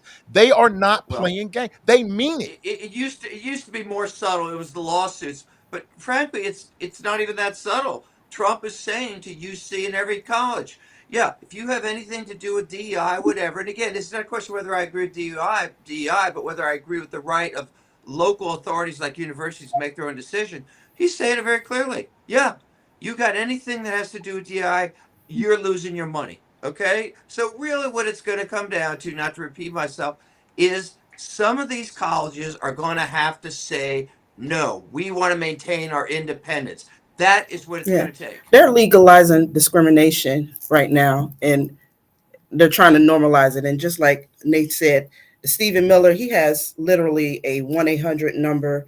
It's asking people, and this is how they're going to get to people on a more local level of being able to, you're going to have a bunch of Karens and Bobs or whatever that's going to call in this number. And that's how they're going to find out if these programs even remotely still exist in any capacity. But at the same time, I was thinking back to my experience at UC, coming from Aiken High School, swoop Falcon, but I didn't come from Walnut Hills or Data, one of the better schools and stuff. I came from Aiken. I was able to get into the 4-year College of Arts and Science. And my experience, it was very difficult. UC was huge, it's even even more, grand now. But at that time, it was overwhelming. And I had this idea, I'm going to college and I'll see all my colleagues, all my friends from high school. And a lot of my friends didn't make it into the 4-year program. They was in a 2-year college, a different part of UC. So it was very lonely, very overwhelming. And if it wasn't for like that resource, the African American Cultural Resource Center, and just having that type of support, it would have been even more difficult to survive in that. And so I don't think people realize the importance of those type of cultural programs for people like myself who are very vulnerable. I had a baby in high school. And so sometimes I would bring my baby to campus. That's part of the reason why I had to leave UC, because it just wasn't working. I didn't have a computer at home. I had to go to the lab there. I had to bring my baby in the stroller. And this is a big, huge campus late at night. And yeah, that's my problem. I created the situation for myself, but I tried to persevere despite of, but it was very huge for myself, despite everything, to get into a 4-year college when all my fellow student colleagues or whatever wasn't there. And so it was very lonely. I think probably the only person I recognized was Tamaya Denard, and she was like an upperclassman, like two years ahead of me. And so we really didn't get to conversate that much or talk. And so it was very lonely at UC for me. And so I just say all that to say, these type of resources is a support mechanism. Knowing what I know now, I probably would have just went to a HBCU, because that is a covenant that they make sure that you are supported and that, you don't feel alone in that space. And so that's mainly my point. I don't want to drag too long. All right, let's move on. So a lot of people have been talking about the impact of Elon Musk and what he's doing with federal workers. I mean, I've been looking at some of the most bizarre news stories about how Elon Musk is now sending out emails to federal workers, demanding that they respond to an email by telling whoever what you did, what you accomplished last week. And I mean, we're just living in really weird, different times. I've never seen anything like this, anything close to it before, where you had an unelected person, right? Notwithstanding that, his troubling, Nazi symbols and signal boosting racist on Twitter, the most wealthiest man in the world is now making these kind of decisions. And there's a lot of videos now of people who actually voted for Trump, who were federal workers, who are crying and complaining and sobbing and talking about, how they feel betrayed. But I thought one thing that was really, really interesting, see, Kevin likes this, huh? One thing I thought that was really interesting is that a part of this deal is Elon wants to, and there's also some grifting. The primary thing is a grift for Elon and the billionaires. But what I'm also reading is they want to replace federal workers with AI. And they're using AI to ascertain whether people should remain in their federal job. What do you make of this? Is AI an efficient way to make these kind of decisions? And what do you think about this overall idea of replacing federal workers with AI to do their jobs? Well, it's self-serving. Artificial intelligence, that's Elon Musk's thing. So of course he's going to push for artificial intelligence to replace people's jobs, because that means he's going to be the one who's providing it and creating the format to make money off of that. So again, I think, this whole thing with him it's laughable, because it is completely self-serving, and the fact that the American people are just sitting back and allowing this to happen with very little resistance is just I mean, it's disappointing. But what I think Elon Musk is able to play into is this sense is there's a prevailing sentiment among a lot of people that somehow or another, if you are in a public job that's being funded by taxpayer dollars, that there's this perception among many people that there are a lot of people who are in those jobs who are lazy, who aren't doing anything, and that there's fat to be trimmed because there are too many administrative jobs and things of that nature that the taxpayers are footing the bill for. So I think that's a narrative that a lot of people in this country subscribe to and believe in. And so when you hear Elon Musk going around saying, hey, we need to get rid of these bureaucrats who are sitting around not doing anything, like that resonates with some people. And particularly if you are someone who works in corporate America and you've been downsized and this, that, or the other, you have very little sympathy for those who work in the public sector who who you feel like are soaking up your tax dollars and not doing anything. And I think that that's a narrative that they're playing into that's kind of allowing Musk to come in and be able to do this unchecked. Is like a lot of people are just like, yeah, get them out of here. There's a lot of lazy, shiftless government people who need to have their jobs cut. A lot of people believe that. And it's unfortunate. I know, man. It's extremely unfortunate because you can't do stuff like that with something like the government. The whole purpose of the government is to be for the people, by the people. And when you remove the people, you kind of remove the point of government. When you say things like, oh, we need to get rid of these bureaucrats, you're saying it in corporate jargon because that's what resonates with people who have dealt with corporate America. But when you are looking at it from the standpoint of somebody who understands that when you automate systems, things fall through the cracks. We have people in positions, even as bureaucratic as administration, because we need people with real brains and real thoughts, making sure that even because I'm sure there are other portions of the government that are automated. I'm sure there are portions of the IRS that are automated and so forth and so on. But we have people in position to double check. At least this is my assumption. There are people in position to make sure that whatever is automated is still correct. How do you do that? With how do you make a computer program and put it? How do you trust a computer program to make sure that the automations that it is going through and its processing meet the need of the American people every single time?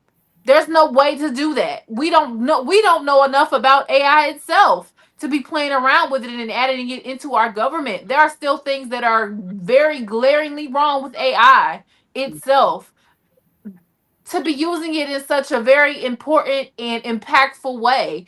I don't care about nobody going on Chat GBT and writing a business proposal because that doesn't affect my tax paying dollars. That doesn't do anything for me. I don't personally care about AI becoming, and creating AI art. Now I know that there are artists who do care about that stuff because, as we know, AI has also been found to steal from real artists and use their art and make interpretations of it and push it off as AI created art when really it's just a regurgitation of something that a real artist made. So in that portion, I get why that would upset people. But when it comes to government, I don't want no level of automated government. That sounds extremely dangerous to me. I want somebody with a brain, with an education, going taking a fine tooth comb and going over the federal spending. I want somebody who went to school for this to be able to look at these government contracts and decide who deserves and who is qualified to be in these positions and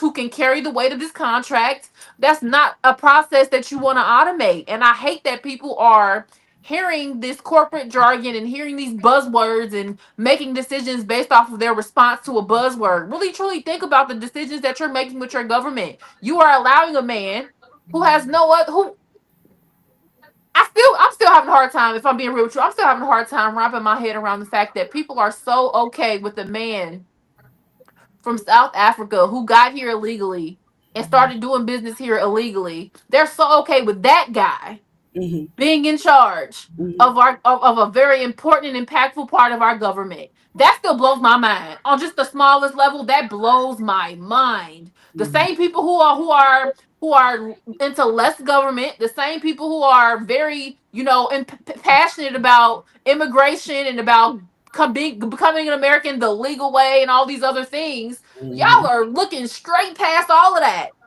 to allow a man to do business with the government unchecked. It blows my mind. And so to even consider allowing him to take programming that he is going to be in charge of, because that's what he's there for, allowing him to take a computer software, and integrate that into the way that our government works is insane. Like, I feel crazy even having to say that. It's insane. You're literally giving this man the keys to the kingdom and Yeah. just saying, well, I mean, it makes sense to me. Why did that make sense to you? Who knew that draining the swamp was actually the American people? I didn't know the American people and their But also, regular individuals. I'm gonna let you continue, Miss T. Nicole, but just real briefly, why the fuck would we be draining a swamp? That's the point of a swamp. A swamp is an ecosystem that inhabits amphibious and aquatic animals. That's what it's there for. Why the fuck would you drain it? Right. Well, they're taking away the livelihood of everyday people. So apparently the idea is cutting 200,000, 10% of the federal workforce. These are everyday people that are trying to make a living. They possibly, some even living paycheck to paycheck, and to like indiscriminately let go of these individuals just for many of them to be replaced with AI. One, I hate AI bots. I hate chat bots. When I really, really need to talk to somebody, I want to talk to a human being. Person. You know what I mean? But whoever knew, this whole thing and dividing our country and making it seem like it's the immigrants taking all the jobs and everything else. No, actually, it was AI about to take your job. You know what I mean? At the end of the day, it's really, really pathetic and sad. But once again, this is why his tentacles, I'm talking about Elon Musk, is so deep inside the government, because he has a plan. But if he was really, really, really serious about cutting government waste, he would not be trying to go to or take this off the back of the poor, or take away social programs that are needed for people to stay afloat. Things that we pay with our tax dollars. I don't mind my tax dollars helping people when they are in need. What I do mind is when there's corporate welfare, and there's plenty to go along in subsidies. If he was really, really serious about cutting waste, he could start with the oil companies. There's like a couple of billions there. He could start with the defense, where he's profiting a whole lot with all his contracts. That's in the tune of trillions of subsidies, government subsidies and contracts, but they're not serious. They want us to suffer. They want regular people, because they are cushioned by their wealth. The decisions that they're making, the impacts that they won't feel the effects of high tariffs and taxes going up and energy costs, and all that will really do when people start losing their homes and everything else. It'll just be for big business and banks to be able to scoop it all up and realign it to the wealthy or whatever, and the middle class, you will be wiped out completely. I mean, it was already hard to begin with. You had your poor, your working poor, and middle class. But it's not going to be an in between. And so again, what we've been saying this whole podcast is like, people better take note of what's going on. Like, the flags are there. This is not people just with their heads on fire. Like, our government is changing. Even in a global sense of like, and we may get into that, so I won't jump too far ahead, but just how we look on a global standard and taking sides with dictators and dictating countries, it is the telltale sign that our government is changing for the worse, and it's not going to be free, and it's not going to be independent. Everything that this country has stood for, what America's supposed to stand for, we are moving horribly, terribly away from those foundational values. Well, hopefully, Elon Musk is a villain to all mankind. And it feels like we're living in like a James Bond movie where James Bond gets killed instead of stopping the bad guys, and then the bad guys take over. We're looking at the aftermath of that. This man, like you said, this man is taking some completely unvetted computer programs and putting it into all of the various government computers and accessing all this data. Could you imagine? Like, Barack Obama couldn't even make a joke like that when he was president, let alone let it actually happen in real life. Who knows what this man is doing? It's probably about power and control because he's got a lot of money. There's probably some way for him to maneuver to make more money for SpaceX and Tesla to take out his competitors.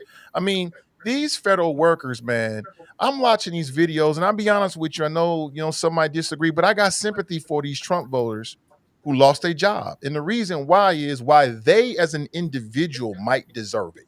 You can say that. You got just, I'll take a name, Mike Johnson. And he voted for Trump 3 times and he works at the FAA and he lost his job and now he's crying. Mike Johnson, you might deserve that. But Mike Johnson got a son and a daughter. Mike Johnson got family members he supports. Nobody in this country benefits from having more unemployed people, desperate, hungry people on the streets. None of us benefit from that scenario. And so I got sympathy for all of us because of the cumulative impact that this might have. This is terrible. If Elon Musk was serious in this, because let me back up here and talk to people like Phil. That whole conversation about government waste has been overblown. Is that a compliment? Or I'm just saying that the whole conversation about government waste is overblown. The whole conversation is nothing more than propaganda to get people to focus on government waste so we don't figure out what's going on in other areas, primarily how the rich keep getting richer, right? The whole conversation. But Republicans have been successful, to Kevin's point, for the last 40, 50 years, man, telling people over and over that the government is wasteful and they're stealing your money and what are they doing? And that's what's led to this position right now. You've already got stopgaps inside the government. You've already got the government accounting office that looks at waste, it looks at fraud. You've already got these mechanisms in place. But that doesn't satisfy a lot of people, number one, because they're ignorant about how the government actually works. And number two, they're in their feelings because of this 50-year Republican campaign to get them to believe that your real enemy is your government. Instead of these people in these gated communities that use their money, power, and influence to twist government so they always benefit. That's the real corporate. That's the real culprit. It's not the government workers. I had one of my best friends. His mother worked at the federal building downtown for many years. I don't know what she did, but she was just a single black woman raising her kid. I don't know what her job was, but she worked hard every single day, and she was able to provide a middle-class lifestyle for my homeboy. Right? I saw it firsthand. Put food on the table. These people are just our neighbors.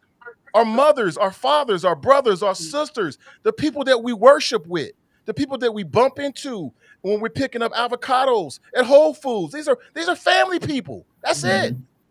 They deserve to be treated with kindness and fairness. If Elon Musk or anybody else was serious about this, instead of us hearing stories about Elon and a small handful of computer geeks, he would have some type of analysis. What about the forensic financial investigators? There's a way that you would do this if you're serious about it. And there's a way that you do this if you're just trying to put on a show for the Republicans, because MAGA loves this, by the way. MAGA is loving this. They love the show. Elon Musk is saving $100 billion. They love it. But, these people have been misled in a lot of different ways as well. So, again, I'll say Elon Musk is a villain to all mankind, and I think that history at some point is going to prove me true on that. Unfortunately, to our own detriment. Here's where I would slightly disagree with you a little bit, Nathan, and this might be cold-blooded. If you voted for Donald Trump and you caught up in this, I can't feel sorry for you, bro. I mean, I don't wish no ill on anybody, but you made your choice. And there's nothing that this dude is doing now that he did not make painfully apparent when he was running for office. But you know what you thought? You thought he wasn't talking to you, but he was. It was the same thing that everybody tried to tell you. So I'm sorry. While look, we all make bad decisions, right? And we have to pay the consequences of those bad choices that we make. And a lot of these people was bold and was in your face about why this was a good decision. And quick to tell you, this, that, and the other. And it's like now it's coming back to bite you. And so again, I don't wish no ill will on anybody, but you are reaping the consequences of your choices, along with a whole lot of people who voted differently, but is suffering alongside of you. And like in my mind, this is what needs to happen to turn the tide. So this is why I'm not sorry about it, because sometimes you got to bust your butt to realize that you got to change course and do something different. And so there are a whole lot of people right now that's getting their butts busted that voted for Donald Trump. So let's hope that it shows up in the midterms that you're talking about, that these people who are affected and they're seeing all of that, they recognize what a bad choice they made. And if we're using the James Bond analogy, any good movie, it always starts out where it looks like the bad guys are winning. That's what makes for the compelling narrative. But there's always a turning point, a pivotal point in every movie where the good guys regain the upper hand. So you've got that choice coming up here in the midterms where you have an opportunity to put the Congress back in the hands of, the Democrats, who can at least blunt some of these things. They may not be able to blunt everything, but they can probably head off a lot of this. So people are going to have to make a choice. Do you want to continue to stay in the boat, or try to stay in the boat and hang on to the side of the guy that pushed you out of the boat? Or are you going to grab you a life preserver from some people who can kind of change the direction of this thing? So I'm like, hey, right now, I'm going to let this wash over those folks who thought that this was a good choice. And maybe this is a wake up. Maybe this is a wake up call for them. But sympathy, can't really muster it in that situation, because you brought it on. You really brought this development on yourself, because you thought he wasn't talking about you. You thought he was talking about somebody else, and you effed around and found out. There's a Republican senator from Utah. I think he was just elected. Name is John Curtis.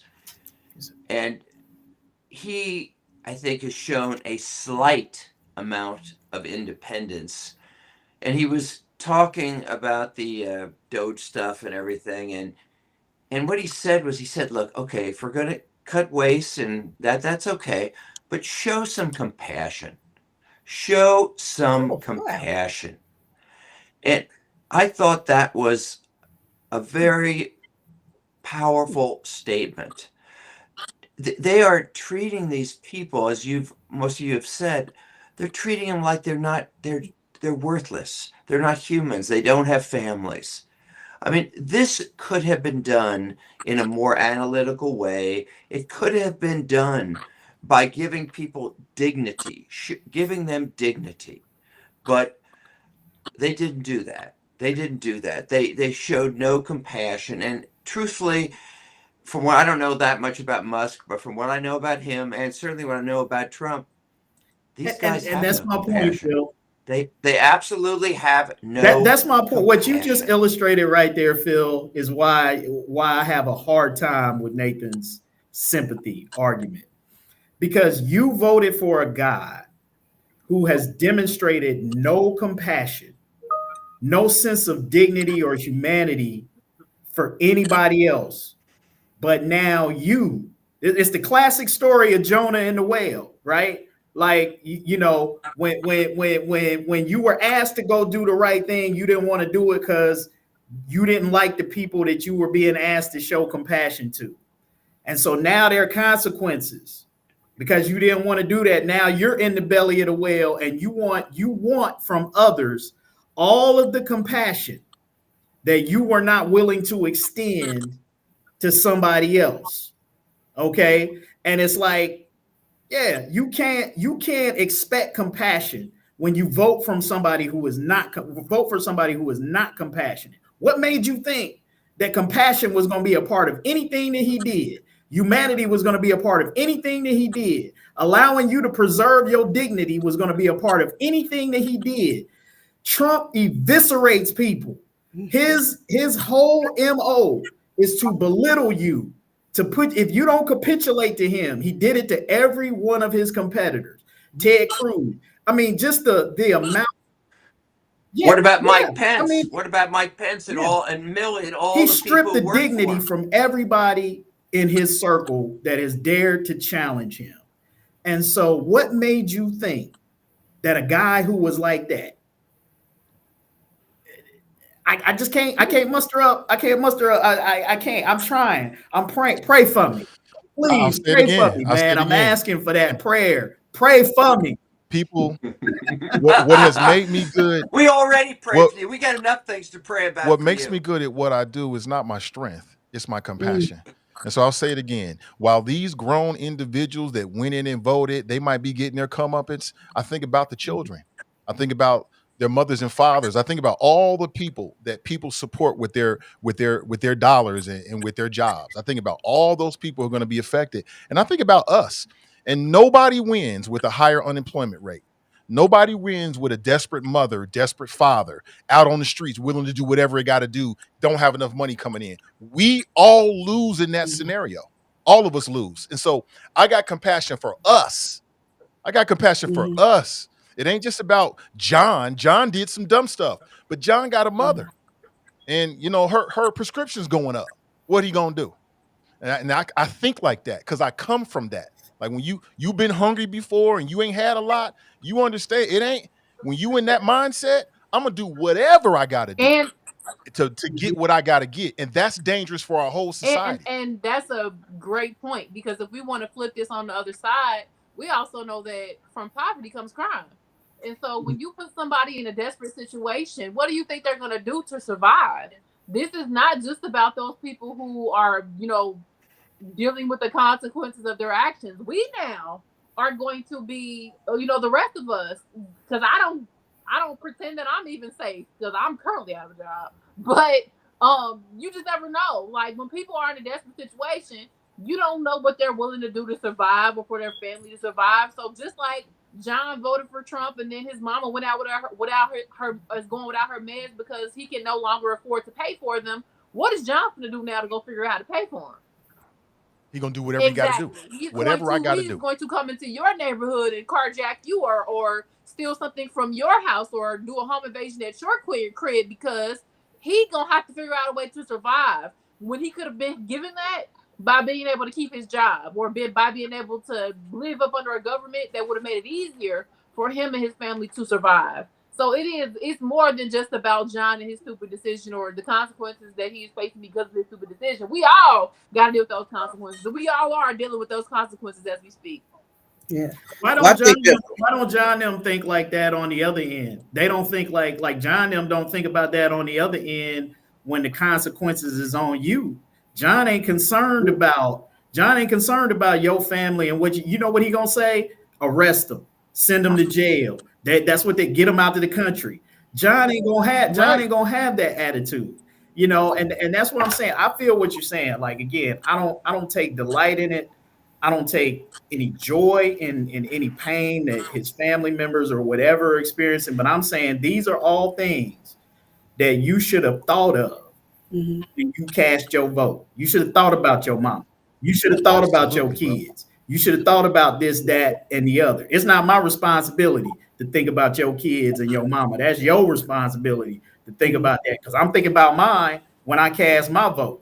Right, that's my responsibility is to think about the people who I have direct stewardship over. So that guides my decisions, as it should yours. So if I make a bad choice that costs my family, that's on me. And so, and I gotta live with that. And these people who made the choice to vote for Donald Trump and now they're reaping the benefits of that, they have to live with that. With the consequences of that. For sure. I don't enjoy seeing it. Yep. I hate to see anybody suffer. But we all reap what we sow, bro. And I'm not gonna do it silently because I'm the one that's gonna keep telling you over and over and over again. You made a mistake. I ain't gonna let you get over this. You gonna hear my mouth. Now that don't mean that by compassion, do that mean like, hey, would I donate to help to help their kids eat if it came down to that or do something like that? Sure. I have that level of compassion, but hey, I just don't. It's hard for me to muster, that sense of sadness for somebody who thought that Trump wasn't talking to them. Well, a lot of them effed around and they found out. At the end of the day, and I mean, most of them they knew what they were voting for. They thought that they was not going to be touched by some of the things that he was saying. And so at the end of the day, now they're learning. And all we can really hope in this moment is that they are learning and actually going to take action and make this a learning experience, as well, as far as not allowing the lower denominator type issues of, like, the things that really don't matter choose or dictate why you vote, because a lot of the things that the reason why they supported Trump or whatever was for some of the most, bias and ridiculous thing that don't even matter. But he appealed to those, to our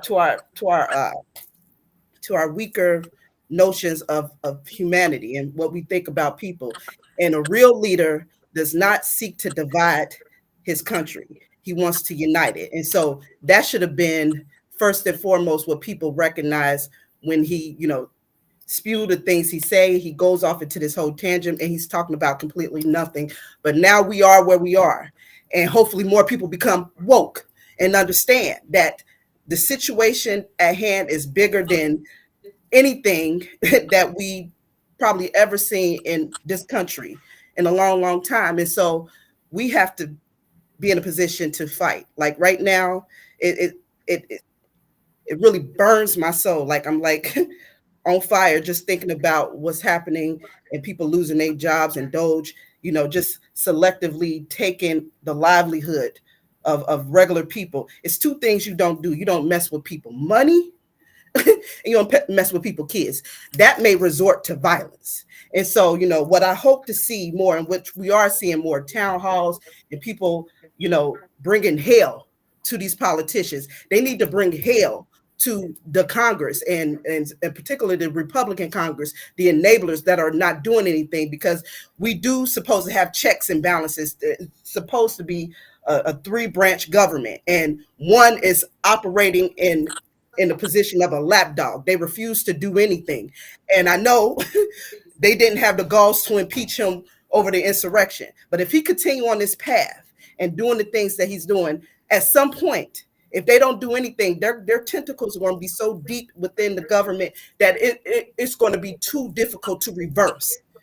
So we have to really be the resistance. We have to make people uncomfortable. They cannot be comfortable. And this is not a situation that we normalize. Because again, if they want to take away waste and things like that, there's ways to cut corporate welfare. There's plenty of it going around, but and even with the corporations, they've always had the advantage and benefits of being able to do stocks and buybacks with our tax dollars.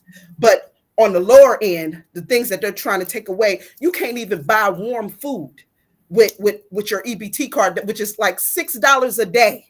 And they want to put all these restrictions and make it hard for everyday people. That's the stuff that should anger you, that you are subsidizing corporations like Duke Energy, and you're sitting up here probably about to pay $1,000 bill that you got to decide whether you're going to eat or have power and heat in your home. It's ridiculous. So people, the resistance is on. Don't make them comfortable. Call these legislators, particularly Republicans, tell them to get a backbone, get a spine, speak up, and represent you.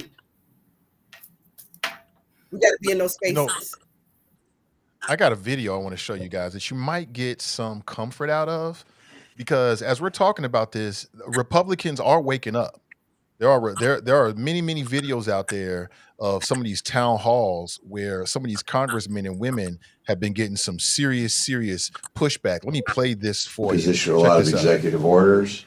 I think by and large this is moving very quickly compared to other administrations, and I think across the board he's done some very good things. I think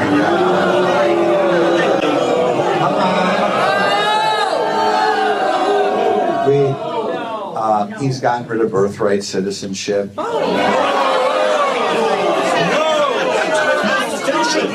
Illegal as hell.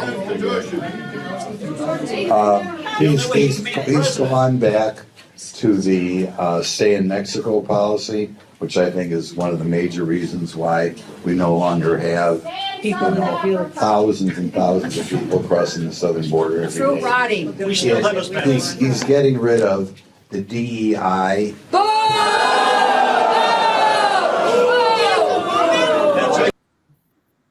That's a red state.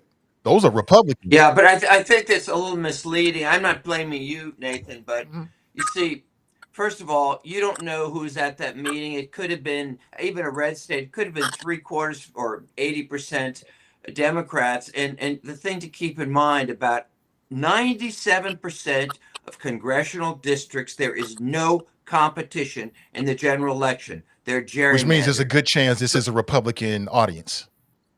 No, Huh? no, it has nothing to do with the audience. You could organize a group of a couple hundred people. Doesn't mean they're Republicans. The point is, this guy probably, all he's thinking is, I don't have any competition in the general. I just got to make sure I don't get any challengers from the right in the primary. That's all he's thinking about. And that gets back to the conversation that we've had time and again about dealing with gerrymandering and creating more competitive, fair districts that, I mean, look, you had, 800 or 900 people who went up to the Senate and testified against this Senate Bill 1, which would ban DEI, teacher strikes, and a whole bunch of other things at college campuses. It passed the Ohio Senate despite almost 1,000 people showing up there to testify against. Because they know where their bread's and they can ignore that. They can ignore that and still vote to pass that along to the House because they know that there aren't going to be any political repercussions in their districts for that vote. And that's why folks got to wake up. I know issue 1 failed, but that's why I said, I think in the last pod, that you cannot allow the ending gerrymandering issues to die there, because the vast majority of Ohioans, Republican and Democrat and Independent, want to end gerrymandering. You've just got to find the right way, the right system to be able to come up with a way to draw these maps, because there is overwhelming support to end gerrymandering in Ohio from the voters. I'm not talking about the politicians who want to protect their vote. I'm talking about the people of Ohio who actually cast votes. And so there needs to be, maybe Maureen O'Connor didn't have the right solution, but it's like we did when we chopped this issue up before the election. There needs to be a body, some kind of body that comes together, that's conservatives, independents, and Democrats, and find a way. Because if you don't break that up, then it don't matter how many folks show up to town halls. You know what? I'll give this guy credit. I don't know who he is, because there was a point in time where Republicans were ducking these town halls. They weren't doing them at all, because they didn't want to run into this very type of thing that you're seeing right here. So they weren't. I mean, do you remember when Steve Shabbat had the first district? Dude was doing like these telephone town halls. He wasn't showing up in person to do personal town halls. I jumped on a couple of them. Yeah, like Greg Landsman. I mean, he got beat up at the last one that he did, but at least he showed up. Shabbat wasn't even doing those things. So there was a time when Republicans were ducking this because they didn't want to deal with that kind of smoke. I'm not just talking about in spaces of like town halls. I mean, if they're at the airport, I remember it was something, and I don't know if it was not Mitch McConnell, but Lindsey Graham. It was some Trump supporters, and they were mad because of what he was saying after the insurrection. And so they were just like, they're lying. Like, believe in Trump, but they heard that. It was on his plane from Washington. He was getting booed, and he's such a coward. He was so intimidated. He totally flipped and went right back to Trump. He was harassed. Those voters harassed him. So I'm saying, to the level, you can't eat in public. You can't go fly a plane. If I see you anywhere, like, harass. You know what I'm saying? Because trust and believe, they're going to feel that heat. Like I said, you don't mess with people's kids. You don't mess with their money, their livelihood, and what they are doing to individuals on a very, local level. Like, people are not going to forget. And it's some of their own supporters, and they know how to get down. That's the one thing on the Democratic side. We need that kind of energy. We need that type of, fight. You know what I'm saying? And it can't just be it got to be this and that and or everything all of the above, the boycotts, everything we got to do, we have to resist. What we can't do is become complacent. Like somebody said, a lot of us are having voter apathy, and it's a lot, and I understand that, but now is the time. We have to fight. We really do. Well, I think you also, and that's a very strong point, and I think it's not enough though just to have something. I mean, there's more than enough for people to fight against, but I think also as you are, as the powers that be or whomever it is, or delivering that message, it's not going to be just enough to say this is what we got to fight against. You also got to give people something to fight for as well. And what is the messaging? What is the alternative? The alternatives that are being presented to what we see. Yes, we see what's going on. What's going on now is bad, but what are the alternatives that we are offering to folks that, who weren't, look, the choir that you had who was with you before, you're going to have them with you before. We're talking about converting the apathetic, people whose minds might be changed. I think you still got to offer those folks something that's going to have them come out and get engaged and be a part of the turning point. And it's got to be different than what you did 2 or 3 months ago. That wasn't the winning formula for you in November. It's got to be something new and different that you're giving those folks something to come out and vote for. And that's the other piece of the equation. Well, it definitely ain't when they go low, we go high. It's like when they go low, we take them to hell. And I like what just happened at the HUD department the other day, where they literally, here come Doge walking in, trying to, fire more employees. And on every screen, they had an AI video of Trump sucking Elon Musk's toes. And it was kind of graphic and crazy, but it's fun. And this is just that level of petty. I love it. And his tech bros, they couldn't even figure out how to remove it. Like the hack was just that deep. And so they literally had to just like unplug every TV throughout the office of HUD to stop it. But I love that. You know what I'm saying? On every single level, resist, and make it difficult. Don't go willingly. Don't go silently into the night. Like, no, we were going to fight to the very end. So that's what I'm talking about. Yeah, here's another one. Check this clip out right here. This is Representative Rich McCormick. He's Republican for Georgia. Again, there are Republicans across the country who are waking up, and they're going to these town halls and they're doing this. Is rising in the White House, and a man has declared himself our king. So I would like to know, rather, the people would like to know what you, congressmen, and your fellow congressmen are going to do to rein in the megalomaniac in the White House. Listen to this fool. Listen to what he said.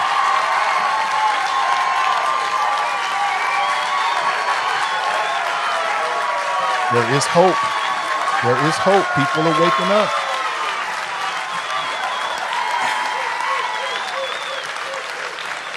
Listen to this fool. Listen to what he said. When you talk about tyranny, when you talk about presidential power, I remember having the same discussion with Republicans when Biden was elected. He tried the Biden card. The funny thing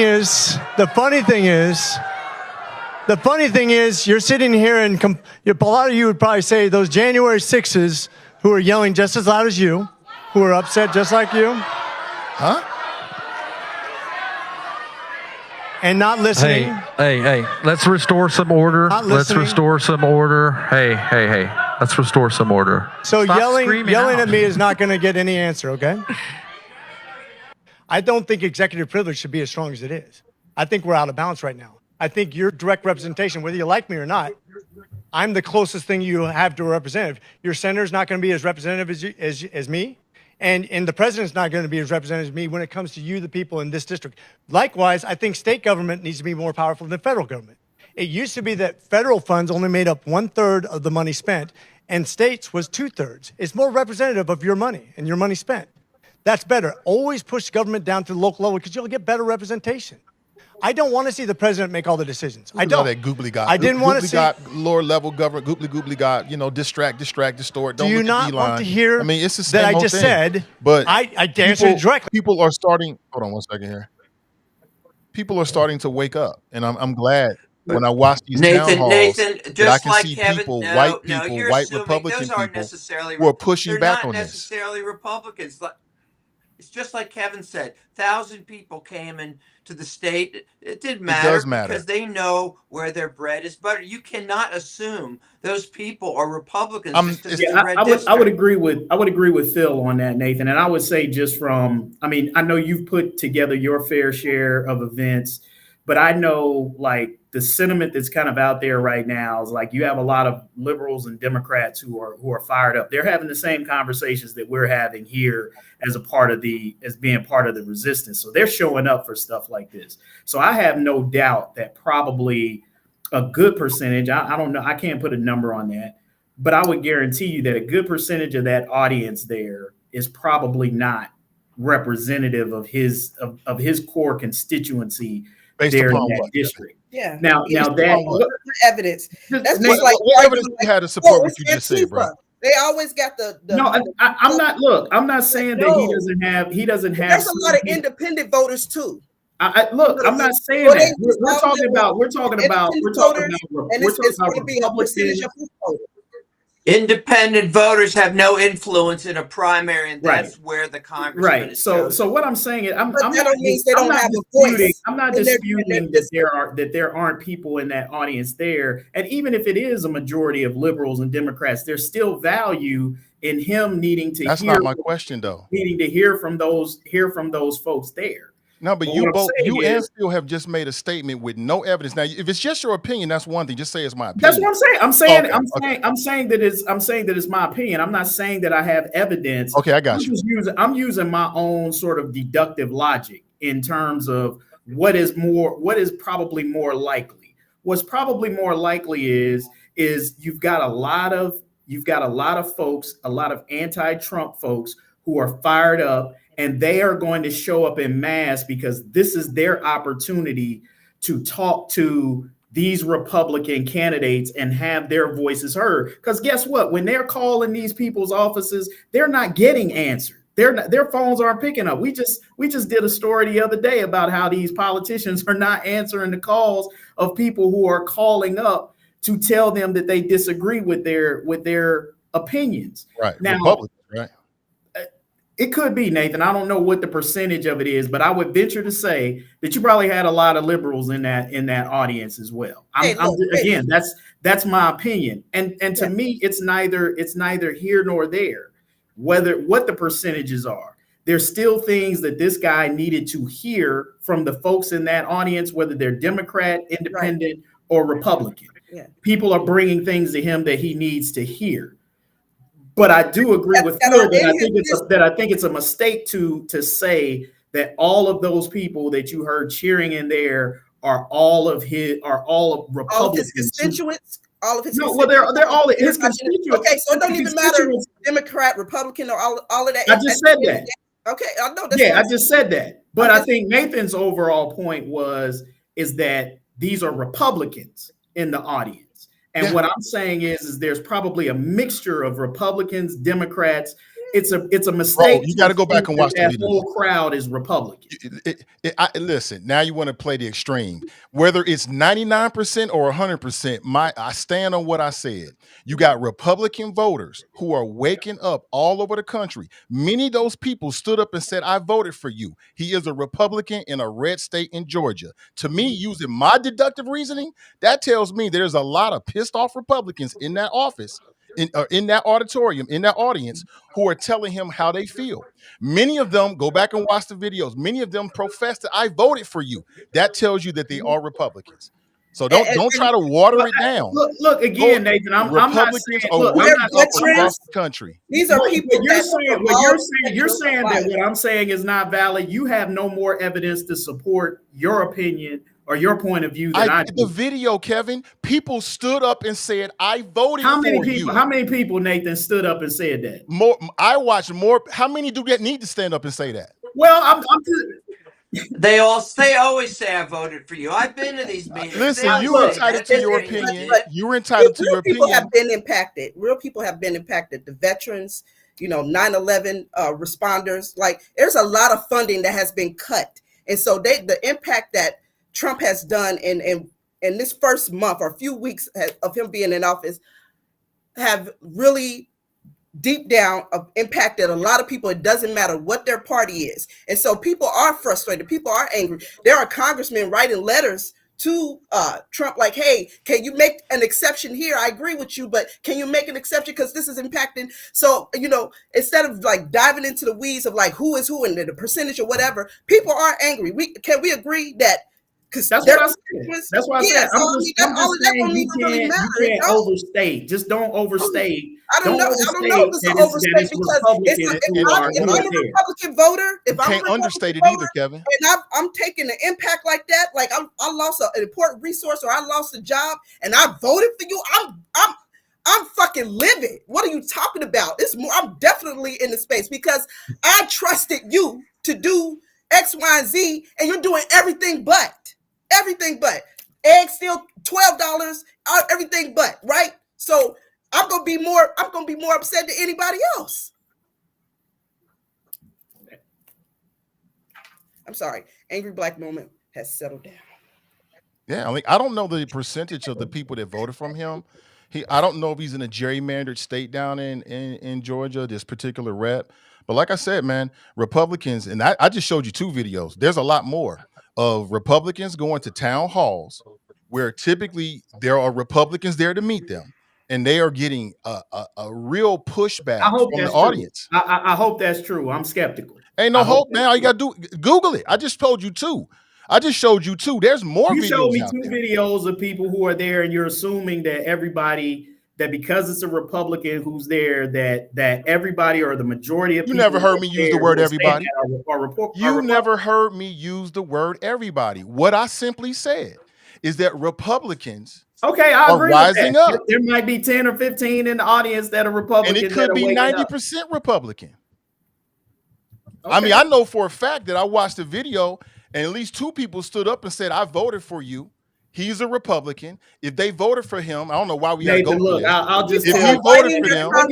Maybe I'm too cynical. Maybe I've been doing this too long. Maybe I've seen groups stack the deck at events and things like this that show up. Maybe that's my 25 years of seeing this that makes me cynical and seeing how groups organize, particularly people who are fired up about an issue, people who will say they're this and who will say they're that. I've seen too much. I've been too much. And so that's the opinion that I come from when I watch this. But you're not the only one with 20 plus years experience being an adult and paying attention to this, Kevin. Just like you got experience, so do I. My experience as a journalist and going to these things, seeing them, talking to people who are actually there. I'm just telling you, look, that's why I'm on here. I have been to many of these events and talked to people who are there. From my experience, you don't have to agree with it. You don't even have to like it. I'm just telling you what I know from my experience. Right. And your experience is just as valuable and just as valid as mine. And so I've gone to events. I didn't say this is a debate. I'm not saying it isn't, but what I'm saying is you don't get to determine based upon just your experience. I get to determine for myself. Can I finish? The opinion I get to give on this platform. You don't get to determine. And the people who can listen, the people who are listening, they have their own opinion. And I get it out. You don't get to determine just based upon your experience what the facts are. You don't have any more insight than I do. The only difference is I've got a chance to watch the video in total. And as I've told you, at least 2 people stood up and said, I voted for you. This man is a Republican. So if somebody voted for them in a red state, it stands to reason deductively that these people are Republicans. And so that's how I deductively arrived at my opinion, based upon the evidence that I saw in the video, not just based upon my generic experience in other examples. I'm talking about what I saw on the video. Okay, you saw 2 people who stood up and said that in a room of how many people? Does that matter? It does. How? So Nathan, so you think two people is an accurate That's representation? not the question, though. That's not the issue, though. Everybody in that room isn't a fair representation of that district. I mean, right. This is just a small percentage people that care. I mean, it's really a small argument. We're spending too much time on this anyway. I mean, it don't really have nothing. No, we're not spending too much time on it. No, we're not spending too much time. We got to make sure we get this right. We got to make sure we get this right. There is no right, Nathan. There is no getting it right. It's your opinion, it's my opinion, it's TNT's opinion. There is no right. And that's why I'm saying we spending too much time on this when there's probably something else more worthwhile that we can talk about. Because we're not going to agree. Well, no, I don't want you to agree. I just want to be heard. So, yeah, there's opinion. But as I told you, if you have some evidence about that particular video. You have no more evidence than I have. I get it out. If you have some evidence about that particular video, like maybe you saw a clip in it and somebody stood up and said, and they said, I'm a Democrat, but I got an issue with you, then I would say, okay, I can understand why deductively you're making that point. But you haven't offered that. Okay. All right. I'm done. I don't have nothing else to say on it.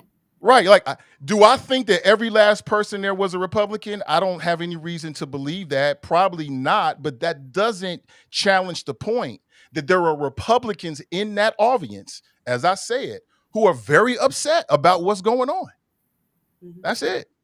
And I disagree with that. Also that a lot of their constituents, Republicans, they are writing letters. It's small businesses like, hey, this is going to impact my business in a certain way. And they, in return, is writing to Trump like, hey, can we make an exception? This is happening all over in almost every state and different Congress men and women are doing this. And so the impact is like indiscriminate right now. And so people are upset. And I don't think it's off to think that, majority or a good percentage or just enough. If it was just one person there, they are responsible of hearing that person out and paying attention and representing that constituency. And so, I know we dive into the Republican, Democrat, Independent, whatever, but at the same time, it's just like, this is his district. Those people took time out of their day to show up and express their feelings and situation and their displeasure. And like Nat Turner says, Trump approval rating is dipping lower and lower and lower. So something is happening in the public, and we can't ignore that. And one other thing too, something what Phil was saying is that if we can get off the federal government pacifier or whatever, but the states that's going to hurt the most are red states because they rely more on the federal government than any other states. California and New York, who pay more into the tax base, they'll be fine. But it's going to be those red states that, you try to win yourself off, or you're being threatened with federal funding and stuff, and it's gonna make an impact, especially the more poor ones like down south or whatnot. It's going to be hard for them to not feel the effects of federal funding. I know I just went off on that, but yeah. I read that there's taker states and there's like giver states, right? And apparently Ohio is a taker state. So we take more federal dollars than we give back into the federal system. And like you said, like California, I think New York is one of them. And I don't know what that means exactly. I just think the whole conversation about federal dollars is just way overblown. And the Republicans have been very successful in making this an issue when, in fact, I don't think, in my opinion, it really, really is. All this conversation about waste and bloat, it's just a misdirection tactic. So we focus on this, so we don't focus how the rich keep getting richer. Like waste, fraud. I mean, they got mechanisms to deal with that. I'm not really that concerned about it. I'm far more concerned with, does government work for people? Does it help people? Does it provide a social safety net? Does it protect people from enemies, foreign and domestic? I'm much more concerned about that, but I get it. Some people are really concerned about the whole waste and fraud thing. You vote how you vote, I guess, at the end of the day. I still love you, Kevin. I'm not mad at you. I think it's a worthy thing to be concerned about, because if there is government waste and fraud, that means that there's less money to spend in constructive ways on things that you talk about.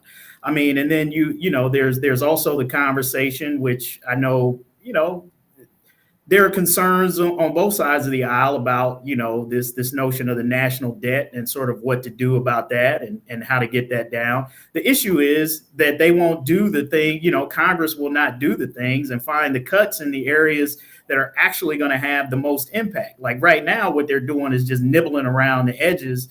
And no matter how much money they talk about they're uncovering in waste, fraud, and abuse, which that's worthy. We should all say, hey, if there's corruption and there's fraud, we should all be down for stopping that regardless. But the fact of the matter is they're nibbling around the edges. Like as much money as they claim that they found, you're talking about a $6 trillion. I can't remember how many, it's trillions of dollars that you're talking about in terms of the United States budget. And so this is like a pittance what they're talking about in concerns in concerning the other areas that they could target that would cut significantly more. So I think Nicole brought up military spending.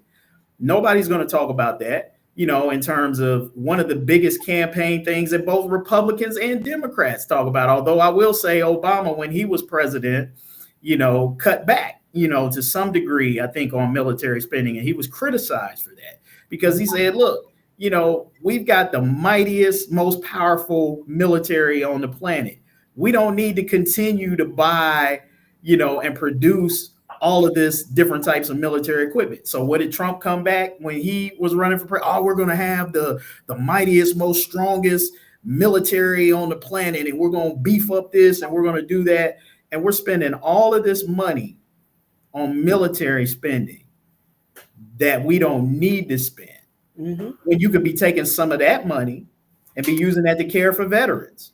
Right. If you want to spend money on military, well, we know right now our veterans are kind of getting the short change. So instead of buying more tanks and planes, which we don't need, maybe you shift some of that money that you're spending there and do it. And there are a number of other areas that you could talk about that are sort of these sacred cows of government spending that they're not going to touch because their rich friends are making money off the military industrial complex, and they're not going to touch that. They're not going to touch that money, right? Because there's going to be severe blowback and all of that. Right. So they don't want to touch the sacred cows to where they could really make a dent. It's easier to try to talk about, hey, you got all these bureaucrats who are making a pittance in comparison to the other federal dollars that are out there being spent that might actually make a dent, in the national debt and other areas. They're not going to touch those. I just never, for folks who might be listening or watching, don't get me wrong. If you can find ways to fraud, okay, great, root it out, save us taxpayers some money. But most of the time when I hear these conversations, it never really amounts to anything. I never really see any concrete evidence or a concrete example. Sure, from time to time, you'll see a news story about some government program to study, how fast mosquitoes' wings flap in 10 seconds or something like that. But even that, I'm like, I don't know what that really means. I don't know what the impact of that. Like on the surface, I'm just looking at it at home in my living room and I'm getting ready to watch the game. And I think, yeah, that seems like waste, but they never really dig deep into it. It just seems like it's all just a Republican plot. Yeah, to get us to one day be open to do away with Medicaid and Medicare and Social Security. That's what this feels like to me. I never, and sure, from time to time, is there examples that come out and you're like, yeah, that's wrong, but it's always something small. And it seems like they just make this into a big old thing. And really, it's all about trying to take people's Social Security or Medicaid or Medicare or cut it back some way. That's what it seems like to me. I could be completely wrong. It's my opinion on it. But that's now you want to talk about a sacred cow that's sort of like that's a scorched earth move, because there have been hints that they're looking at cutting Medicaid, and I can tell you right now that is a ticket to midterm losses. That's a first class ticket to midterm losses and a 2028 loss if the Republicans start messing with Social Security, Medicare, Medicaid. They know this. I think those are areas that even some Republicans in Congress, as crazy as they might be on some other areas, they know that they can't fool with those with any one of those three things. That is a death penalty politically in this country if you start to mess with those. So I say, hey, let Elon start messing around with Medicaid and Medicare. That will be the end He'll get ushered out of there just as quickly as they kick Vivek Ramaswamy back over here to run for governor in Ohio because he got out of pocket and said the wrong thing. Which So, is terrible. I don't believe anything Elon Musk says. He's have not been willing to put forth any factual information on anything he has said he found or investigated, and like until he come before the Congress, because really anything that he is uncovering, it should just be informational. He should not be making any directives or any actions, and he hasn't come before Congress and explained X, Y, and Z so they can properly defund certain programs or in certain programs. They are overstepping their powers. He's not even an official representation of government, or they won't even say who the administrator are. And that's how you know this press media that they have in front of, they're not even asking the tough questions. And who is really running Doge? No one would say. He hasn't divulged or divest any of his investments. So all of this just is grossly illegal, grossly not normal. And people should be leery of all of these things that's happening with him and his access to our personal data. And who's to say if Trump and Elon, part ways, he has already gained access to so much information. What can he do with that? What is going to happen? And part of me believes that Trump is compromised. He's compromised with Russia because we never really got into the depths of those of the documents. What would he call those? And that's on the tip of my tongue. But the classified documents, cases, and the things and the conversations that he had. And every time he gets around Putin, all of a sudden he is as docile as a lamb.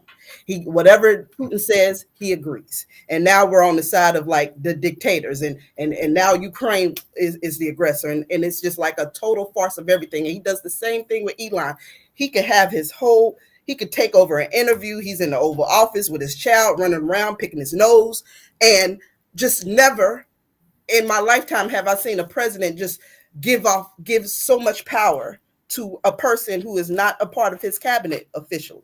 And that's something to be said about that, which makes me feel like the richest man in the world is in the room, must be paying off all his debts or court cases or whatever. But why? And what's going to happen when it all comes tumbling down? And who does it impact? All of us in some sort of way. But because of Trump, we all have to be impacted with somebody who could do diabolical things with our personal information. Elon cashing in his chips. It's that simple. Donald Trump knows, and this is a fact, that had Elon Musk not stepped in with his money and did what he did, Donald Trump most likely would not have won Pennsylvania and maybe a couple of other states. The infusion of cash that Elon Musk gave him to get him elected made a difference. And Elon is cashing in them chips. And that is what ought to concern the American public more than anything. Here is a man who has literally bought his way into the White House, into the government agencies, where he is now running free, rifling through everybody's personal information, collecting and keeping. You worried about them classified documents Trump had in the next to his toilet in Mar-a-Lago. You need to be worried about what Elon Musk has confiscated from our personal data and information that he is going to use to enrich himself further, and Lord knows what else after that. But he's cashing in his chips. This is what Elon Musk paid for. This is what he bought. This is what he bought in this election, and he's getting a return on his investment. And the American people need to be very, very, very scared about it. The White House is for sale.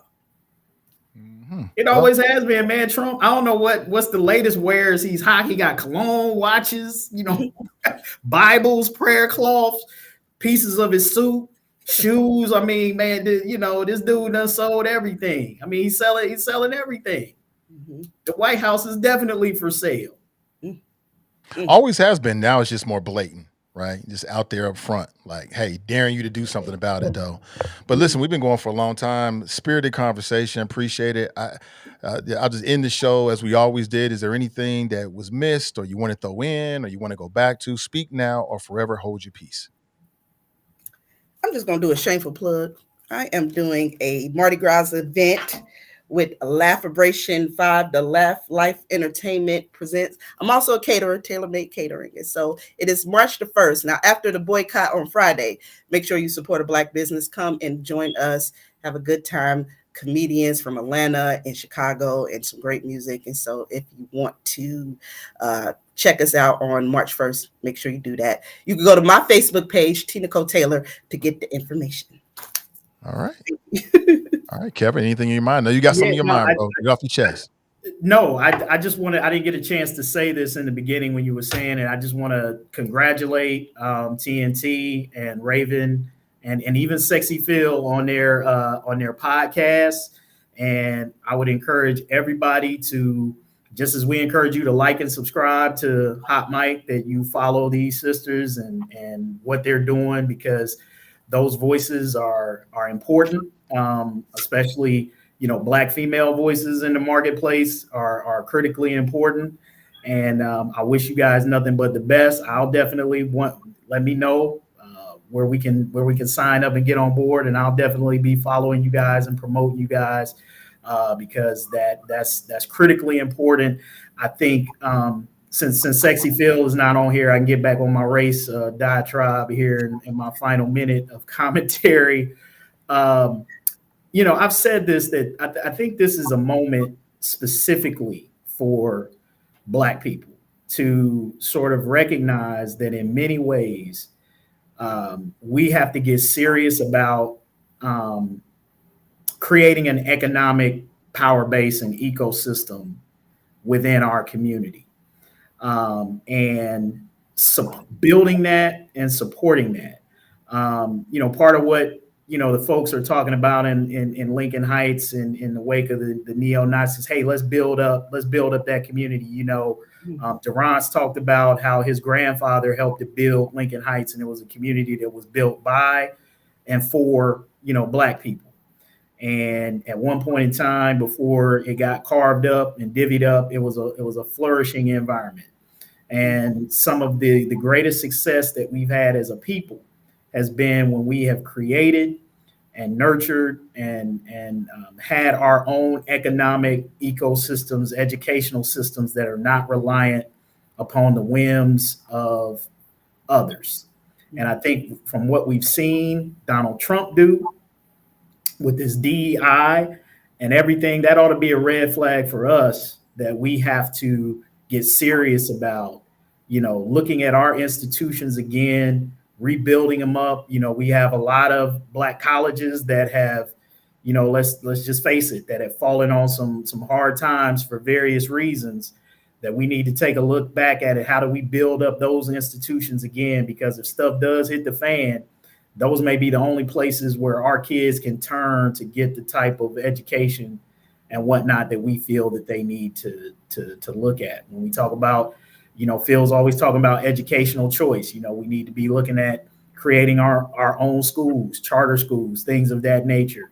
I think this is an opportunity for us to get serious about looking at, you know, not withdrawing ourselves from society. I'm not talking about that, you know, like reintroducing segregation, but I'm definitely talking about creating an environment where we have where we control our destiny and are not at the whims of other folks. So that's just something for us to think about. Sounds like Wakanda. I'm with it. With the flying cars and stuff, man. Please. Hey, man, vibranium. You know what I'm saying? That's all we need is some vibranium. We can start our own Wakanda, and we can lead these people to their country and go start our own future together. That would be what this nation really deserves, but that's strictly for the comic books, which is the reason why I used to rock with Black Panther in the comic books. It was a great sort of departure from the real world where I could sort of like fantasize about a better place, but it is what it is. I really appreciate you. Thank you for your time today. Raevn and Phil had to get off a little earlier. We appreciate them as well. Thank you so much for your time, Raevn and Phil. TNT, Kevin, I appreciate you. And we're planning to be back on Friday at 1 p.m. Tap in. More hot topics. We will debate and discuss these topics. Sometimes we get really emphatic, but that is good. We need to get that way from time to time. Please lift us up. Lift us up. Last week we hit over 100 subscribers on YouTube. So a small milestone. Not even a small. That is a milestone. I'm not going to put small on it. That is a huge milestone, quite honestly, because a lot of YouTube channels even get to 100 subscribers. So we really appreciate each and every one of you. We'll be back on Friday with the new crew. Until then, enjoy your Tuesday and the rest of the week, and we'll talk real soon. Take it easy, everybody.